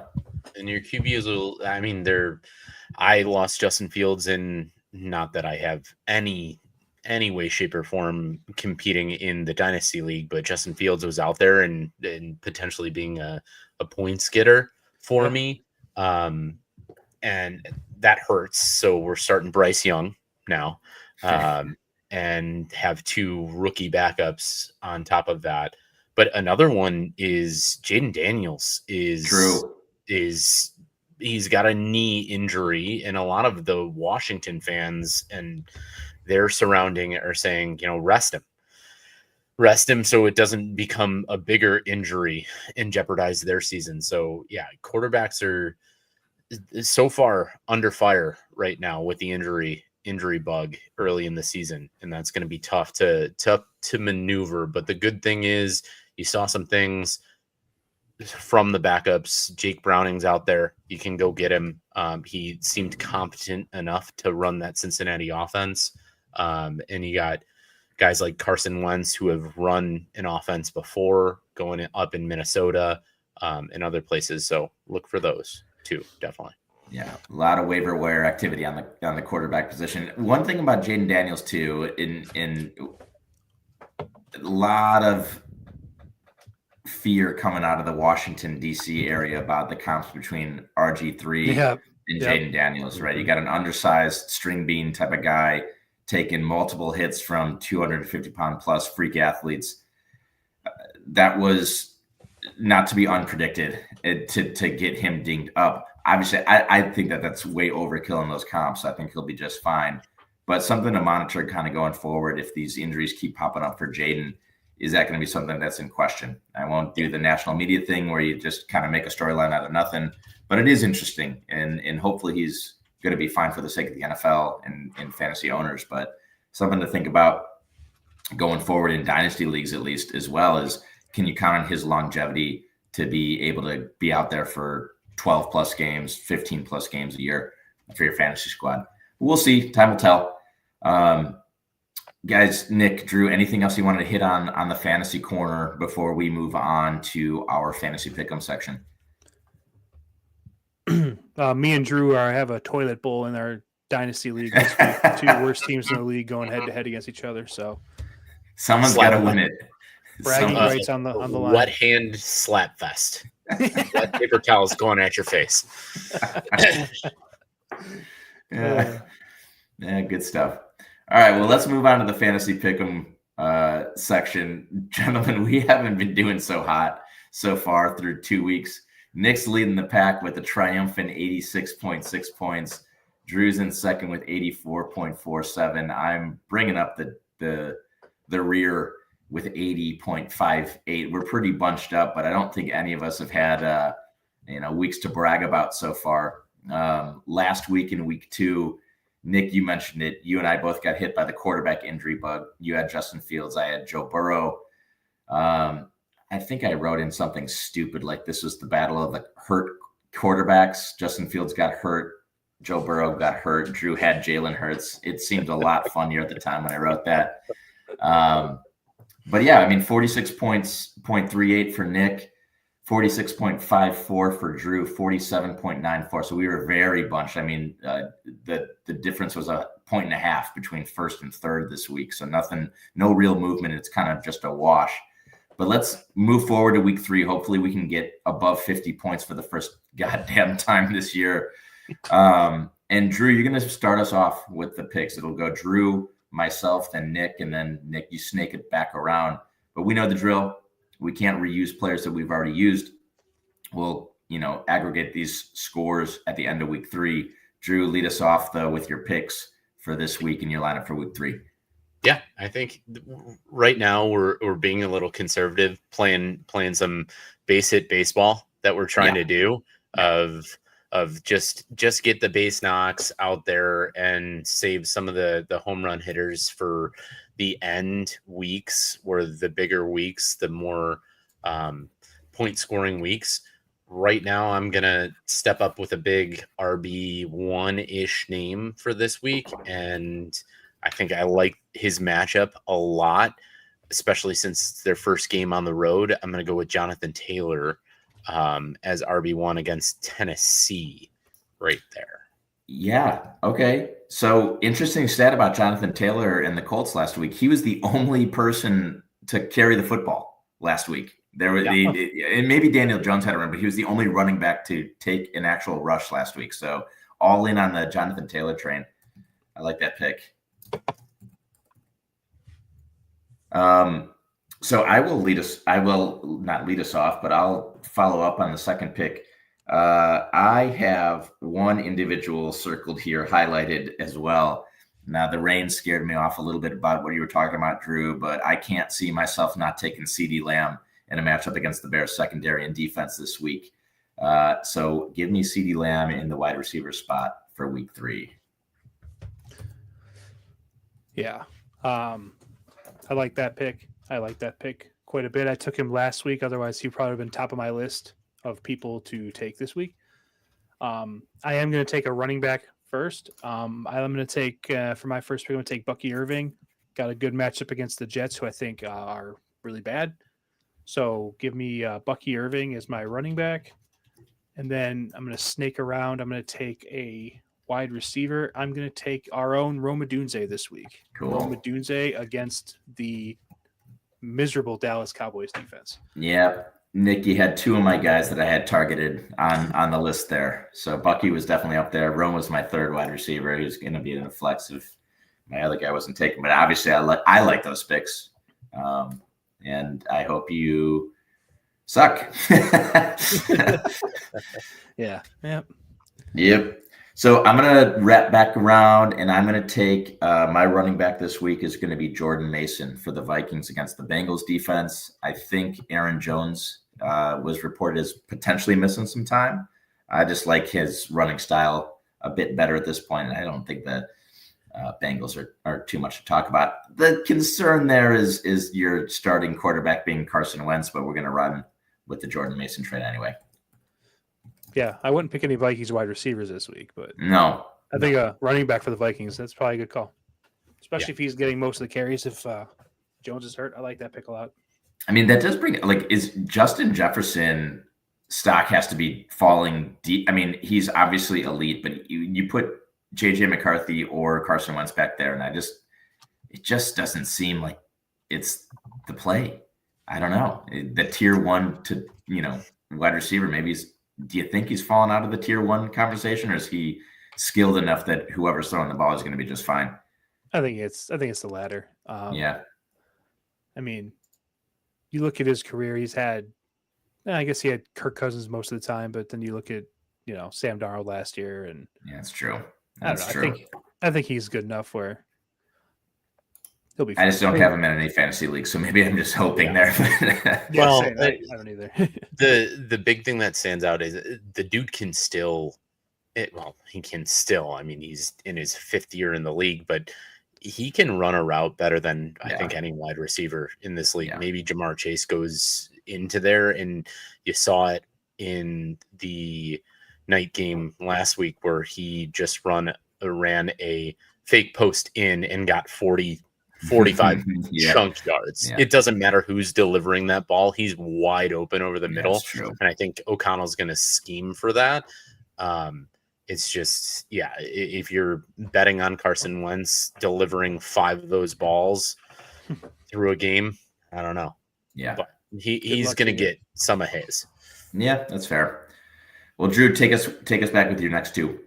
Yeah. I have a highest scoring game of the week in my mind of picking these 2 wide receivers, one coming off a absolute triumphant game against our Chicago Bears. And then the other who I think will kind of get fed because the game is just going to promote that. I'm picking first Zay Flowers as my wide receiver, and then I'm going to take Amon-Ra St. Brown in my flex because I think that game on Monday night it's going to be one to watch. It's going to be one to watch, and you're going to see a lot of offensive prowess to that. Yeah, what's the over-under in that one? Like 53 or something, 54, around that number? It's a big number. It is definitely in the low 50s. Okay. Right now, I don't have that in front of me, 53. But it is 53. Yeah, so there you go. Got to take that. Cool.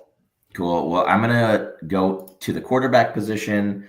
I'm going to take Patrick Mahomes against the New York Giants defense and burn through my Patrick Mahomes play. Even though Patrick Mahomes isn't really the all-star fantasy quarterback that he was 3-4 years ago, I just think this is a get-right game for the Chiefs.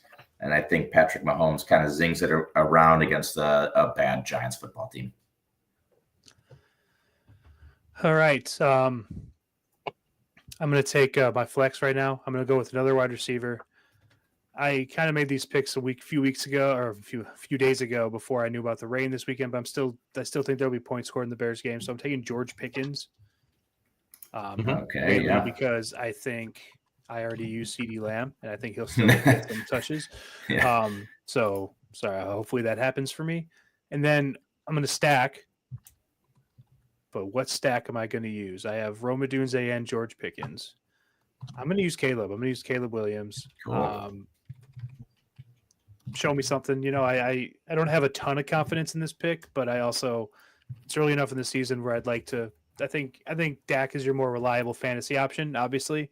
So saving him for later is kind of the thought process there. Not as much confidence in Caleb, but I do think that he could put up big numbers this week. So I dig that. I had my top 3 quarterbacks I had written down were Mahomes and Dak and Caleb. So yeah, I dig it. Same. We're in the same spot. Okay. Yeah. I will round up my team with a tight end. I'm going to take Brock Bowers against the Commanders. I think that they are going to I don't know. I want to say play from behind, but maybe not because it's Mariota going for the Commanders most likely. But Brock's going to eat, so Yeah. I'll take Brock. Hope. I hope the. Oh my God! Why can't I think of the Gino? I hope Gino's a little bit better than he was. He looked so last week bad on Monday night. That was scary. It was awful. It's fourth down. The game's on the line. I'm going to throw the ball out of bounds to end the game. So there you go. The Geno Smith he was factor. I think I saw he was like 0 for 10 on throws over longer than 10 yards or something like that, and like a couple picks. That's like Bears quarterback stuff. That's bad. Yes. Mm-hmm. Yes, anyway, sorry, Drew. Go ahead and finish this off. No, I'm finishing it off with a stack. I'm gonna go with Lamar. Again, high scoring game. I think in prime time, Lamar does shine early in the season. That's where you kind of got to go. And I want a high scoring week. So yeah. I'm gonna take a lot of the high scorers off the board, go with him, and he's also my MVP pick this year. So I'm going with Lamar. Gotta do it. Yeah. Well, yeah, we'll monitor the this. fences. Yeah, yeah. You got some big boy players in that lineup. It's time. Mm-hmm. It's time. Good deal. We will monitor that. Report back next week, and we'll move on to my dogs are hungry section. So we're all 1-1 after 2 weeks. Nick, you took the Panthers plus 6.5, a miraculous cover, but damn it, if that's not going to cash. Yeah. I took the Seahawks plus 3. That was a pretty comfortable one. Drew, you took the Saints at plus 3. That did not cover. We're getting closer to hitting one of these parlays. Maybe this week 3, third time's a charm. But let's talk about it. Nick, we'll start with you this week. Drew, we'll go to you next, and we'll round it out with myself. Yeah. So my strategy on these is usually go for like a big spread and just hope the bad team plays well enough to cover the spread. That's pretty standard, pretty normal. That's my strategy that barely worked, but did work last week on the Panthers Cardinals. But this week I'm going to go with a slightly different plan. I think I'm going to take a team that I think actually has a shot at winning the game. So I'm actually going to take the Cardinals at 49ers plus 2.5. The 49ers looked okay last week against the Saints with their bad quarterback, Mac Jones, who is still playing. Kyle Shanahan's a good coach, but I don't think the Cardinals are good, but I still just think they're better than Mac Jones led 49ers. It's the bet against Mac Jones. It really is. So I'm taking the Cardinals plus 2.5. Cool. I like it. Is that in Arizona or is that in San Francisco? Okay. Sure. The only thing that I have concerns about with that, Nick, is the open at the Cardinals being 1.5, and now it's swung all the way to 2.5. And I don't know if that has to do with Brock Purdy news of him possibly being healthy, but I like that pick. I do like that pick a lot, if it's a Mac Jones start, being able to scheme for a week against Mac Jones. Oh, wait. What? Brock Purdy did practice 2 days in a row this week. And they've been saying in the reports though with him that he is not ready. He's practiced, but he's ready to be QB2 behind Mac Jones for the start. Right. So I think that's I'm gonna stick with it. I'm gonna roll with it. No, I'm with you. I think that's influenced the line more, and that should make you encouraged. Yeah. Wonderful. I'm gonna go into something that really confused me of lines just based on what happened last week in a home dog, and that's gonna be the New England Patriots getting 1.5 against the Pittsburgh Steelers, because I think the Pittsburgh Steelers threw an absolute diaper at home against the Seattle Seahawks, getting beat 31-17. And Pittsburgh threw a great game out in week 1. I think they came back down to earth at home, and it's still Aaron Rodgers in his 40, however old he is, going into New England, which I think they caught their stride last week. Yes, they got a little lucky against Miami in getting wins, but I think that's a game that stood out to me of a team being a dog that probably shouldn't be. So I'm going to take those points, and I'm going to take New England. I love that pick. Yeah, same here. I mean, I think we're all pretty high on the Patriots this year, low on the Steelers. So that was a confusing one. That was my game of the week that I had circled as well. So I'm absolutely in love with it. Means that the Steelers will probably win by 30. So let's strap in. I think the Steelers suffer from did they have a good week one or did they just play the Jets? Right. You know right. I mean?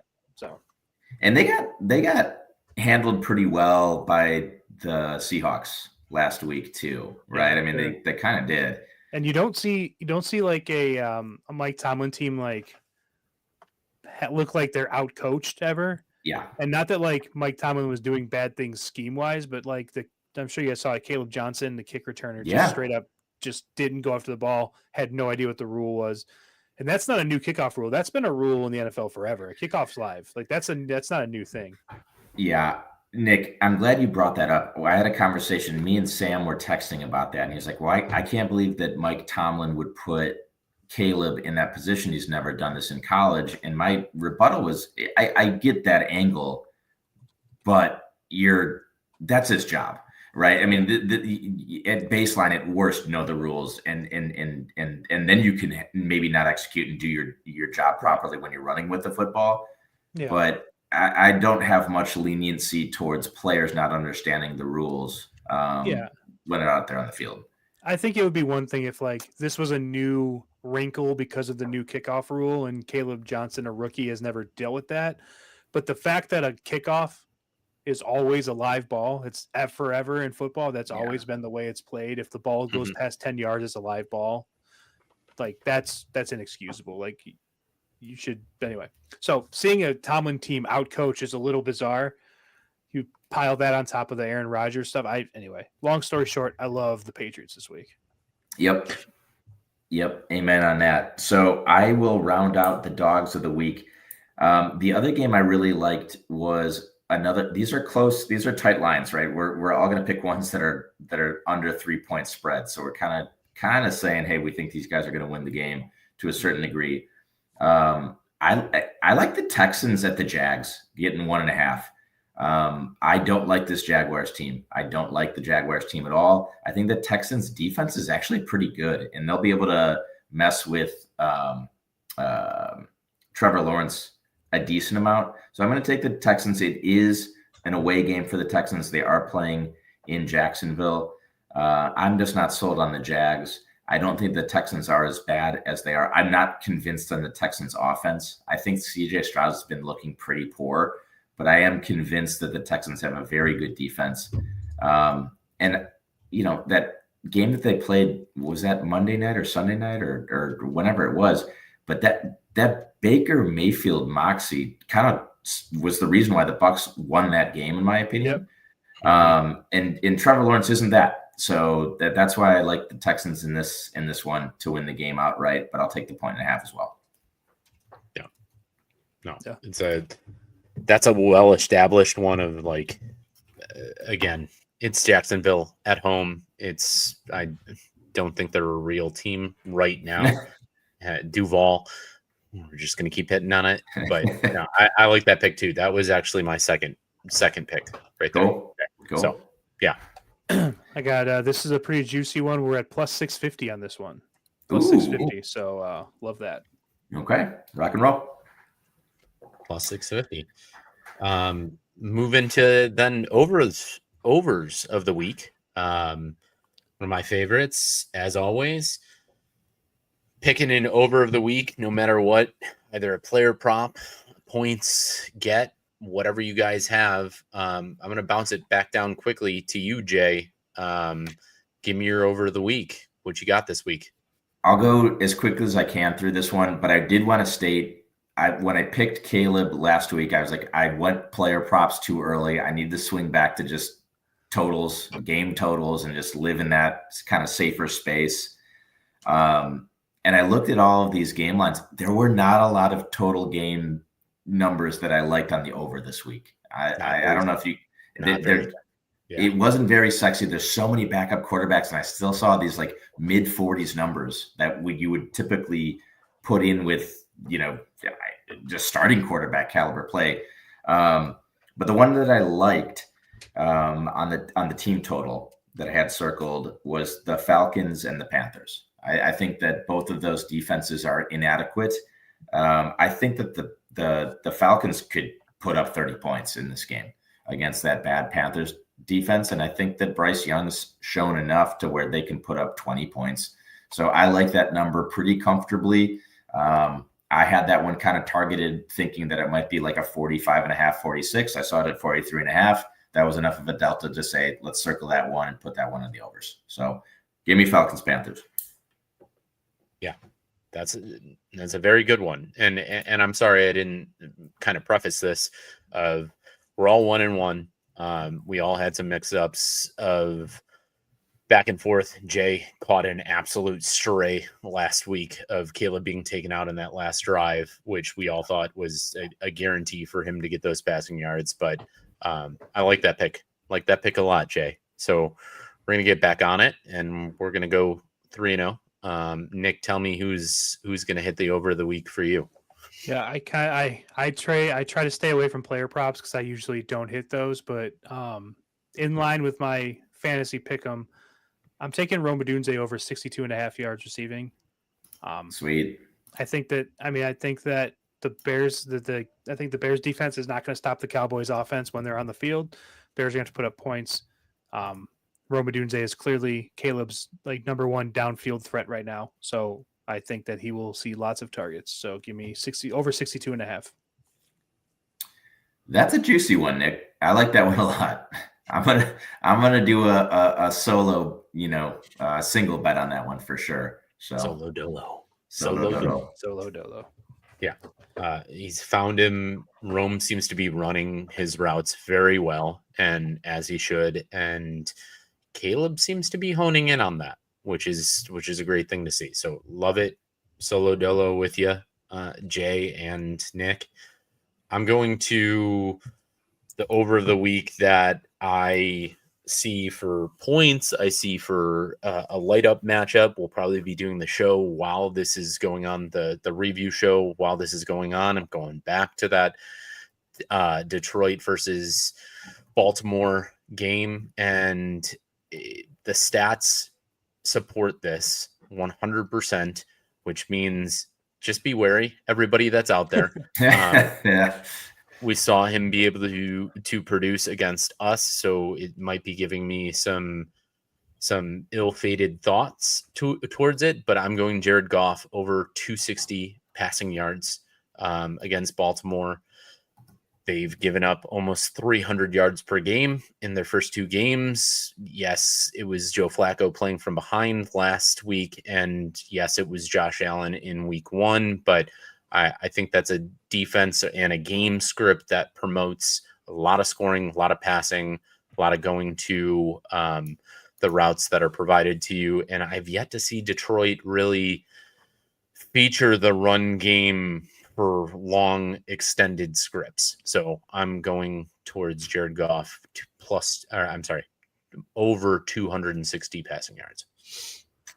Cool beans, guys. All right, a couple player props in there. That's fun. I always like to venture off into the player prop. I think those are your first player props of the season, so that's always fun.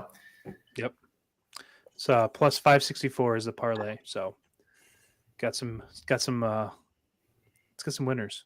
Feeling good about it. I'm feeling good about it. We've split some differences, and last year we had at least 2 or 3 total wins. So total wins meaning sweeps amongst us. So I'm feeling the odds are in our favor. Do you know how many we had last year?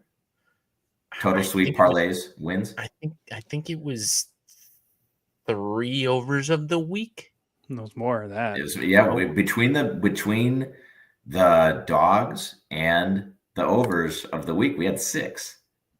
We were incredibly profitable in that. It was very good. Don't know why I'm more reserved on that then. Yeah, we're hitting it. So we'll hit. We'll be good. We'll be good. All right. finish it off with some 3-man weave. We'll pick 7 games on the money line for all you. We are going to start off with our records. Not looking great right now. Nick, phenomenal week last week, going 5-2. Jay and I, a little in the doldrums underneath 500 right now. But hey, it's early in the season. That's the way the script kind of promotes itself. You don't know the teams that you're picking just yet. And it starts to kind of even itself out through the remainder of the season. So week 3, we're going into it. We got some interesting lines. We got some closer lines, and I tried to pick games that had the closer lines, maybe not the marquee matchups that you had multiple scores or higher than 3 lines or 3 points in their line. Starting off with the battle of the backup quarterbacks of 2 quarterbacks that got injured. We've got the Bengals at the Vikings, noon slate. And I'm going to start with you, Nick. Who you got between Jake Browning and Carson Wentz? I'm taking the Bengals. I think that just overall I think the Vikings kind of stink as a team outside of Justin Jefferson. I don't really think there's anything there. So, yeah, I don't think the Bengals are great without Joe Burrow, but I think they're better than the Vikings. So I'll take the Bengals. Short and sweet. Jay, you feeling the same? No, I'm going to take the Vikings. I am going to avoid betting this at all costs. It's just too many variables here, but the only reason I'm taking the Vikings is because they're playing this one at home. Okay. That's another short and sweet, and taking the justifiable defense of being at home. And I lean towards you, Jay. I do lean towards a control game with backup quarterbacks. Chase Brown's a great running back, but I think they've had some trouble getting him started without the pass game being elite. And you saw that last week. So I do like your Jordan Mason pick in fantasy. And I'm going to take the Vikings to kind of control the game towards that and win the game. Next game, we have one of my dogs of the week. So I think we know where I'm leaning towards in the Pats versus the Steelers. So I'm just going to go out and say right away that I'm picking the Pats, and I'm going to go back to Jay of where you're picking. Yeah, I'm taking the Pats as well. Home. It's always a safe bet to bet against Arthur Smith's offense, and it's fun to cheer against Aaron Rodgers. So give me the Pats. We got a consensus, Nick? Yeah, I'm taking the Patriots. I think if you go back to Mike Vrabel's days in Tennessee, you look at his home dog numbers. I'm not looking at him in front of me, but it felt like every time he was an underdog, or especially at home, he won that game. So I'm just taking this on the Vrabel factor and the fact that I think the Steelers stink. So Patriots. Yeah. I think we just all hope this Steelers stink and will stink the remainder of the season. So 100%. Yeah, that's a good one. Going to Houston at Jacksonville, and I know that's Jay's dog of the week, so I'm going to kick it to him first and just say, you taking your dog to win outright? Yeah. Yep. I'm taking Houston. Okay. All right. Nick, how you feeling too on that? I mean, this game's a flip of a coin, if you ask me. I think both these teams are okay, like not good to okay. I think a couple things. It's in Jacksonville, which makes me like them, but I think Houston 0-2 really, really needs a win bad. But I think I'm going to take the Jags. I've been kind of riding the Jags this season. I'm going to stay on them. But I'm not super confident in them one bit. So I don't know. Although I like Jay's pick on the points, I do like Jacksonville too, just the way that they've started and controlled the game with Travis and Etienne in the run game. I think it's going to be a dirty game, not a lot of points scored. I don't think Jacksonville has a great defense, but at the same time, at home gives you that sort of extra. Can we actually say Jacksonville is a home advantage? Maybe not, but I'm taking Jacksonville, although I do like I don't like them to cover the points. But Jacksonville will win, not covering the points. Get into more of an interesting matchup. 2-0 teams. We've got the Rams one of my favorite things, West Coast and East Coast travel, early game.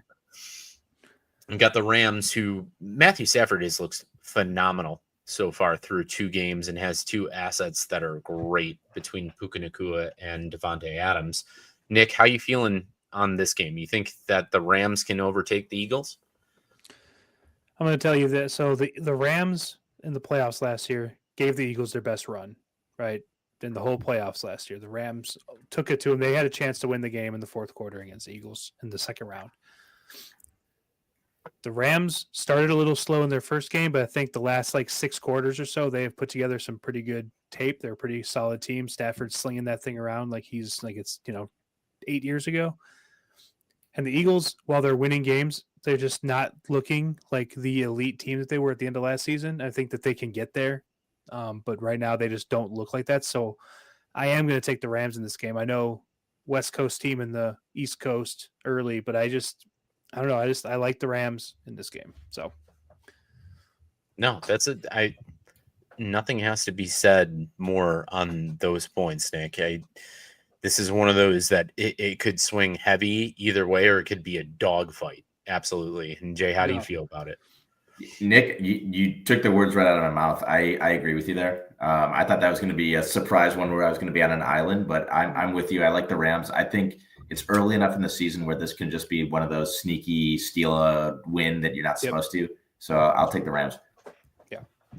Yeah, definitely could be a surprise spot where the Eagles are just kind of like, we got a whole 17 game season. We don't need to win them all. However, my darlings from last year, just give me the EAG. Yeah. Take it. Big Eagles guy. Big Birds guy. Oh, yeah. Might as well Philly Drew. Philly right now. Might as well be my second team. All right. Last of the dogs of the week that were put in. So I'm going to swing it quick to you, Nick.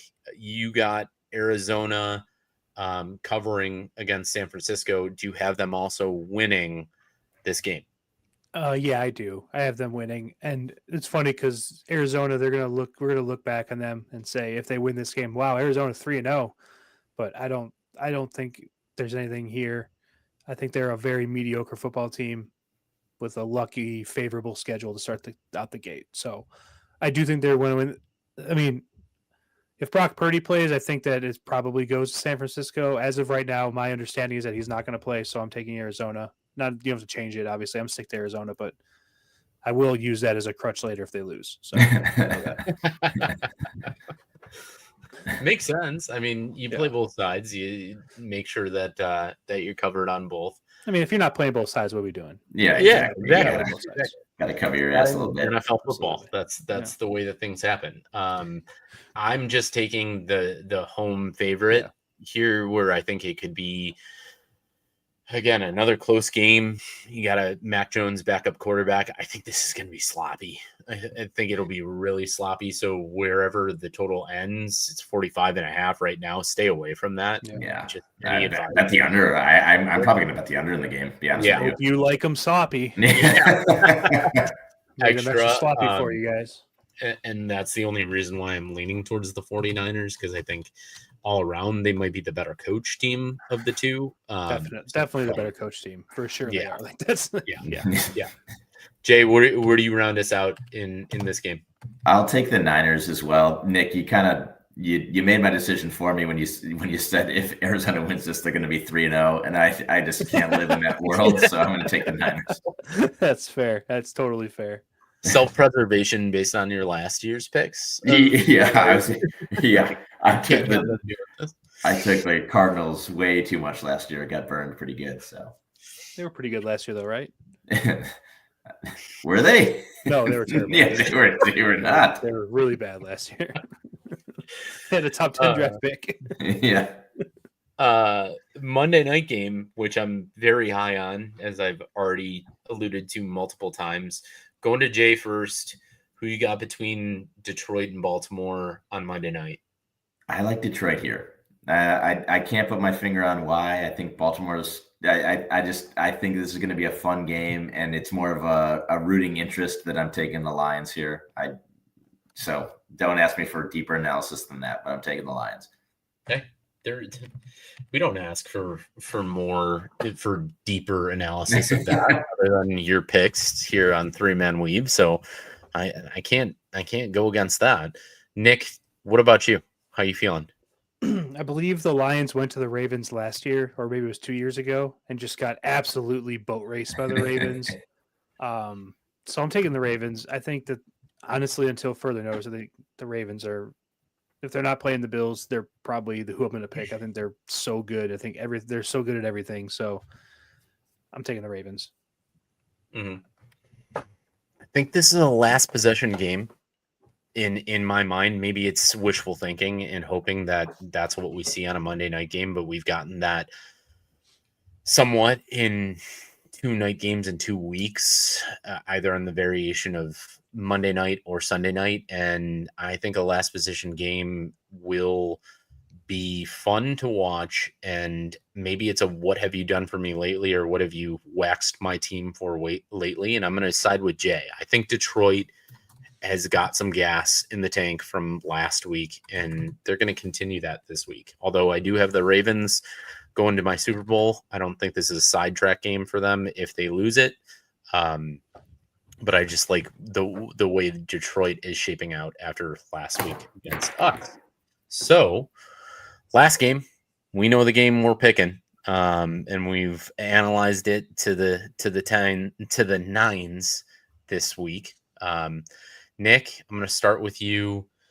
Give me your Chicago Bears pick against Dallas, 325 this week. Yeah, I mean, we talked about it at great length earlier. The Bears, I think the Cowboys defense is not anything you worry about. They don't have a pass rush. Their secondary is very suspect. The big thing is, can you stop the Cowboys on offense? And I don't know if they can or not, but I still think the Bears have enough. I think the Bears are going to win this game. I don't know. I just don't see. I don't see an 0-3. They're actually pretty bad. I could see a 0-3, but I think the Bears are going to win this game. So I'm going to leave it at that. Bears win. All right, I'm going to take it first before I hand it to Jay. I can't go back-to-back weeks not picking the Bears. I just can't. As my fandom, as my sanity, as needing to get off the schneid and win a first game against a NFC team that seemingly has some problems still, although they've looked good in 2 weeks on offense. I gotta pick the Bears. I gotta take it. Will I dabble on the money line? Of course I will. I think we all might through this, but I'm taking the Bears. And Jay, round us off with who you're picking. I mean, at the end of the day, we're a Bears podcast. We're Bears fans. But I'm down bad, and I need to catch up. And I just think that there's too much that the Bears need to do right that they're incapable of doing right to win this game. So I'm going to take the Cowboys, and I can get showered with booze there, and that's totally warranted. I just think it's a long road for the Bears to win this game. I really do. So give me the Cowboys. Sorry. There's no reason to apologize, especially when you've had losing seasons. You got to pick with your head more than your heart sometimes. And that makes sense, Jay. It was a hard one not to pick the Cowboys. So yeah, that rounds out 3-man weave. Beautiful. Well, gentlemen, let's round out the show then. Get to our closing thoughts. Drew, I'll kick it over to you. Take us away. Yeah, closing thoughts this week are very simple. Had some occurrences in life and in gambling that are leading me back to just some positive thoughts. And it is number one overall, everyone out there, whoever's listening, be a good person. Be a good person. Like have good thoughts through your life and stay positive. Be good to everybody else that's around you, because you never know how it's going to come back on you.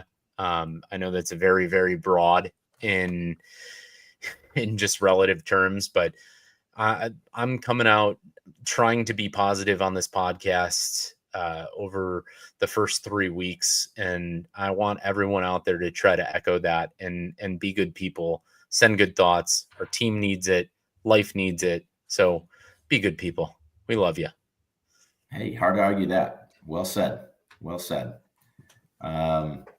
Thanks for that, Drew. Very positive there. Nick, how about you? So closing thoughts for me are just fun thing I'm doing this weekend. Some of my friends from high school, we've been doing this tradition every other year, probably for the past like 20 years, where we all get together and we do me and my friends are big into disc golf, frisbee golf. Yep. So we do this thing, we call it the Tour de Frolf, where we play 4 courses in our area, which are all about 25 minutes apart. And we keep score, and whoever wins gets like a belt or whatever. I can't remember exactly what it is, but I think, we bought a belt once. I don't know if it's ever been brought back, but it's just a fun thing. A lot of my friends have moved to different parts of the area, like different parts of the country. Like my buddy Ross, who just got knocked out of our guillotine league. He's up in La Crosse, Wisconsin. He's coming down for it. My buddy Sean, who's also in our guillotine league, he's coming up from like Central Illinois. My buddy John, who's usually in it, he can't make it this year, but he's down in Indianapolis. We have a lot of friends kind of scattered throughout the Midwest, and they're all coming. Most of them are coming back, and it'll just be fun to get the gang back together and do that. So I'm looking forward to that. I will report live. So follow me on socials if you're interested on who's winning and how that's going. I hope you come home with the belt, dude. Do you guys handicap it, or is it just just gross scores? No handicapping, just gross scores. I remember still at your bachelor party playing Frolf. It's one of my most like key moments of Frolf in my life of having a blast at that. Yeah. So I love that you do that. It rocks. That's like great. We found it in our like early 20s or maybe like late teens because it was free. You were outside, like we were all big like smokers, so we could smoke cigarettes and be outside and be free, and it was free. It didn't cost any money to do it, so that really just caught our attention pretty quick, and it just kind of turned it. Like I don't play other than this really anymore at all. Like I do this once a year, but it's fun. It's still a blast, so I'm looking forward to it. Will there be a pack of Camel Crushes in your back pocket? You know it. It's gotta be. Yeah, absolutely. I can't. I'll dip back into that life for a day. You got to do it. Everything in moderation, right? Yeah, absolutely. Good deal. Well, I'll close this out. My closing thoughts, similar to yours, Nick. I'm excited for this weekend as well. My dad, my brother, and I are doing a golfing fishing trip at Lake Geneva. So nice. Very excited. One of the odd stats in my family is that I have never caught a bass in my life. So this is the trip where I'm going to, at 37 years old, reel in my first bass, ideally with my pops and my bro, and we'll just kind of do dude stuff and golf on Sunday, fish on Saturday, have some soda pops at night. Very much looking forward to that. Shout out to my wife for watching the kids for the weekend while I get drunk and fish and golf. So big props there, but I'm looking forward to that weekend. Hope everyone has a great weekend, enjoys some football, enjoys this beautiful damn weather. I know it's supposed to rain a little bit over the weekend, but man, we've been having some damn good weather in the Chicagoland area. But, guys, that'll do it for this week's episode of Barely Qualified. On behalf of Nick Lavris and Drew Bailey, I'm Jason Maxwell. Thanks as always for listening, for your support, for following us on socials, for watching us on YouTube Live. And as always, we'll catch you on the flip side. Cheers. Thank you for listening to the Barely Qualified podcast. Like, comment, subscribe for more on a bi-weekly basis.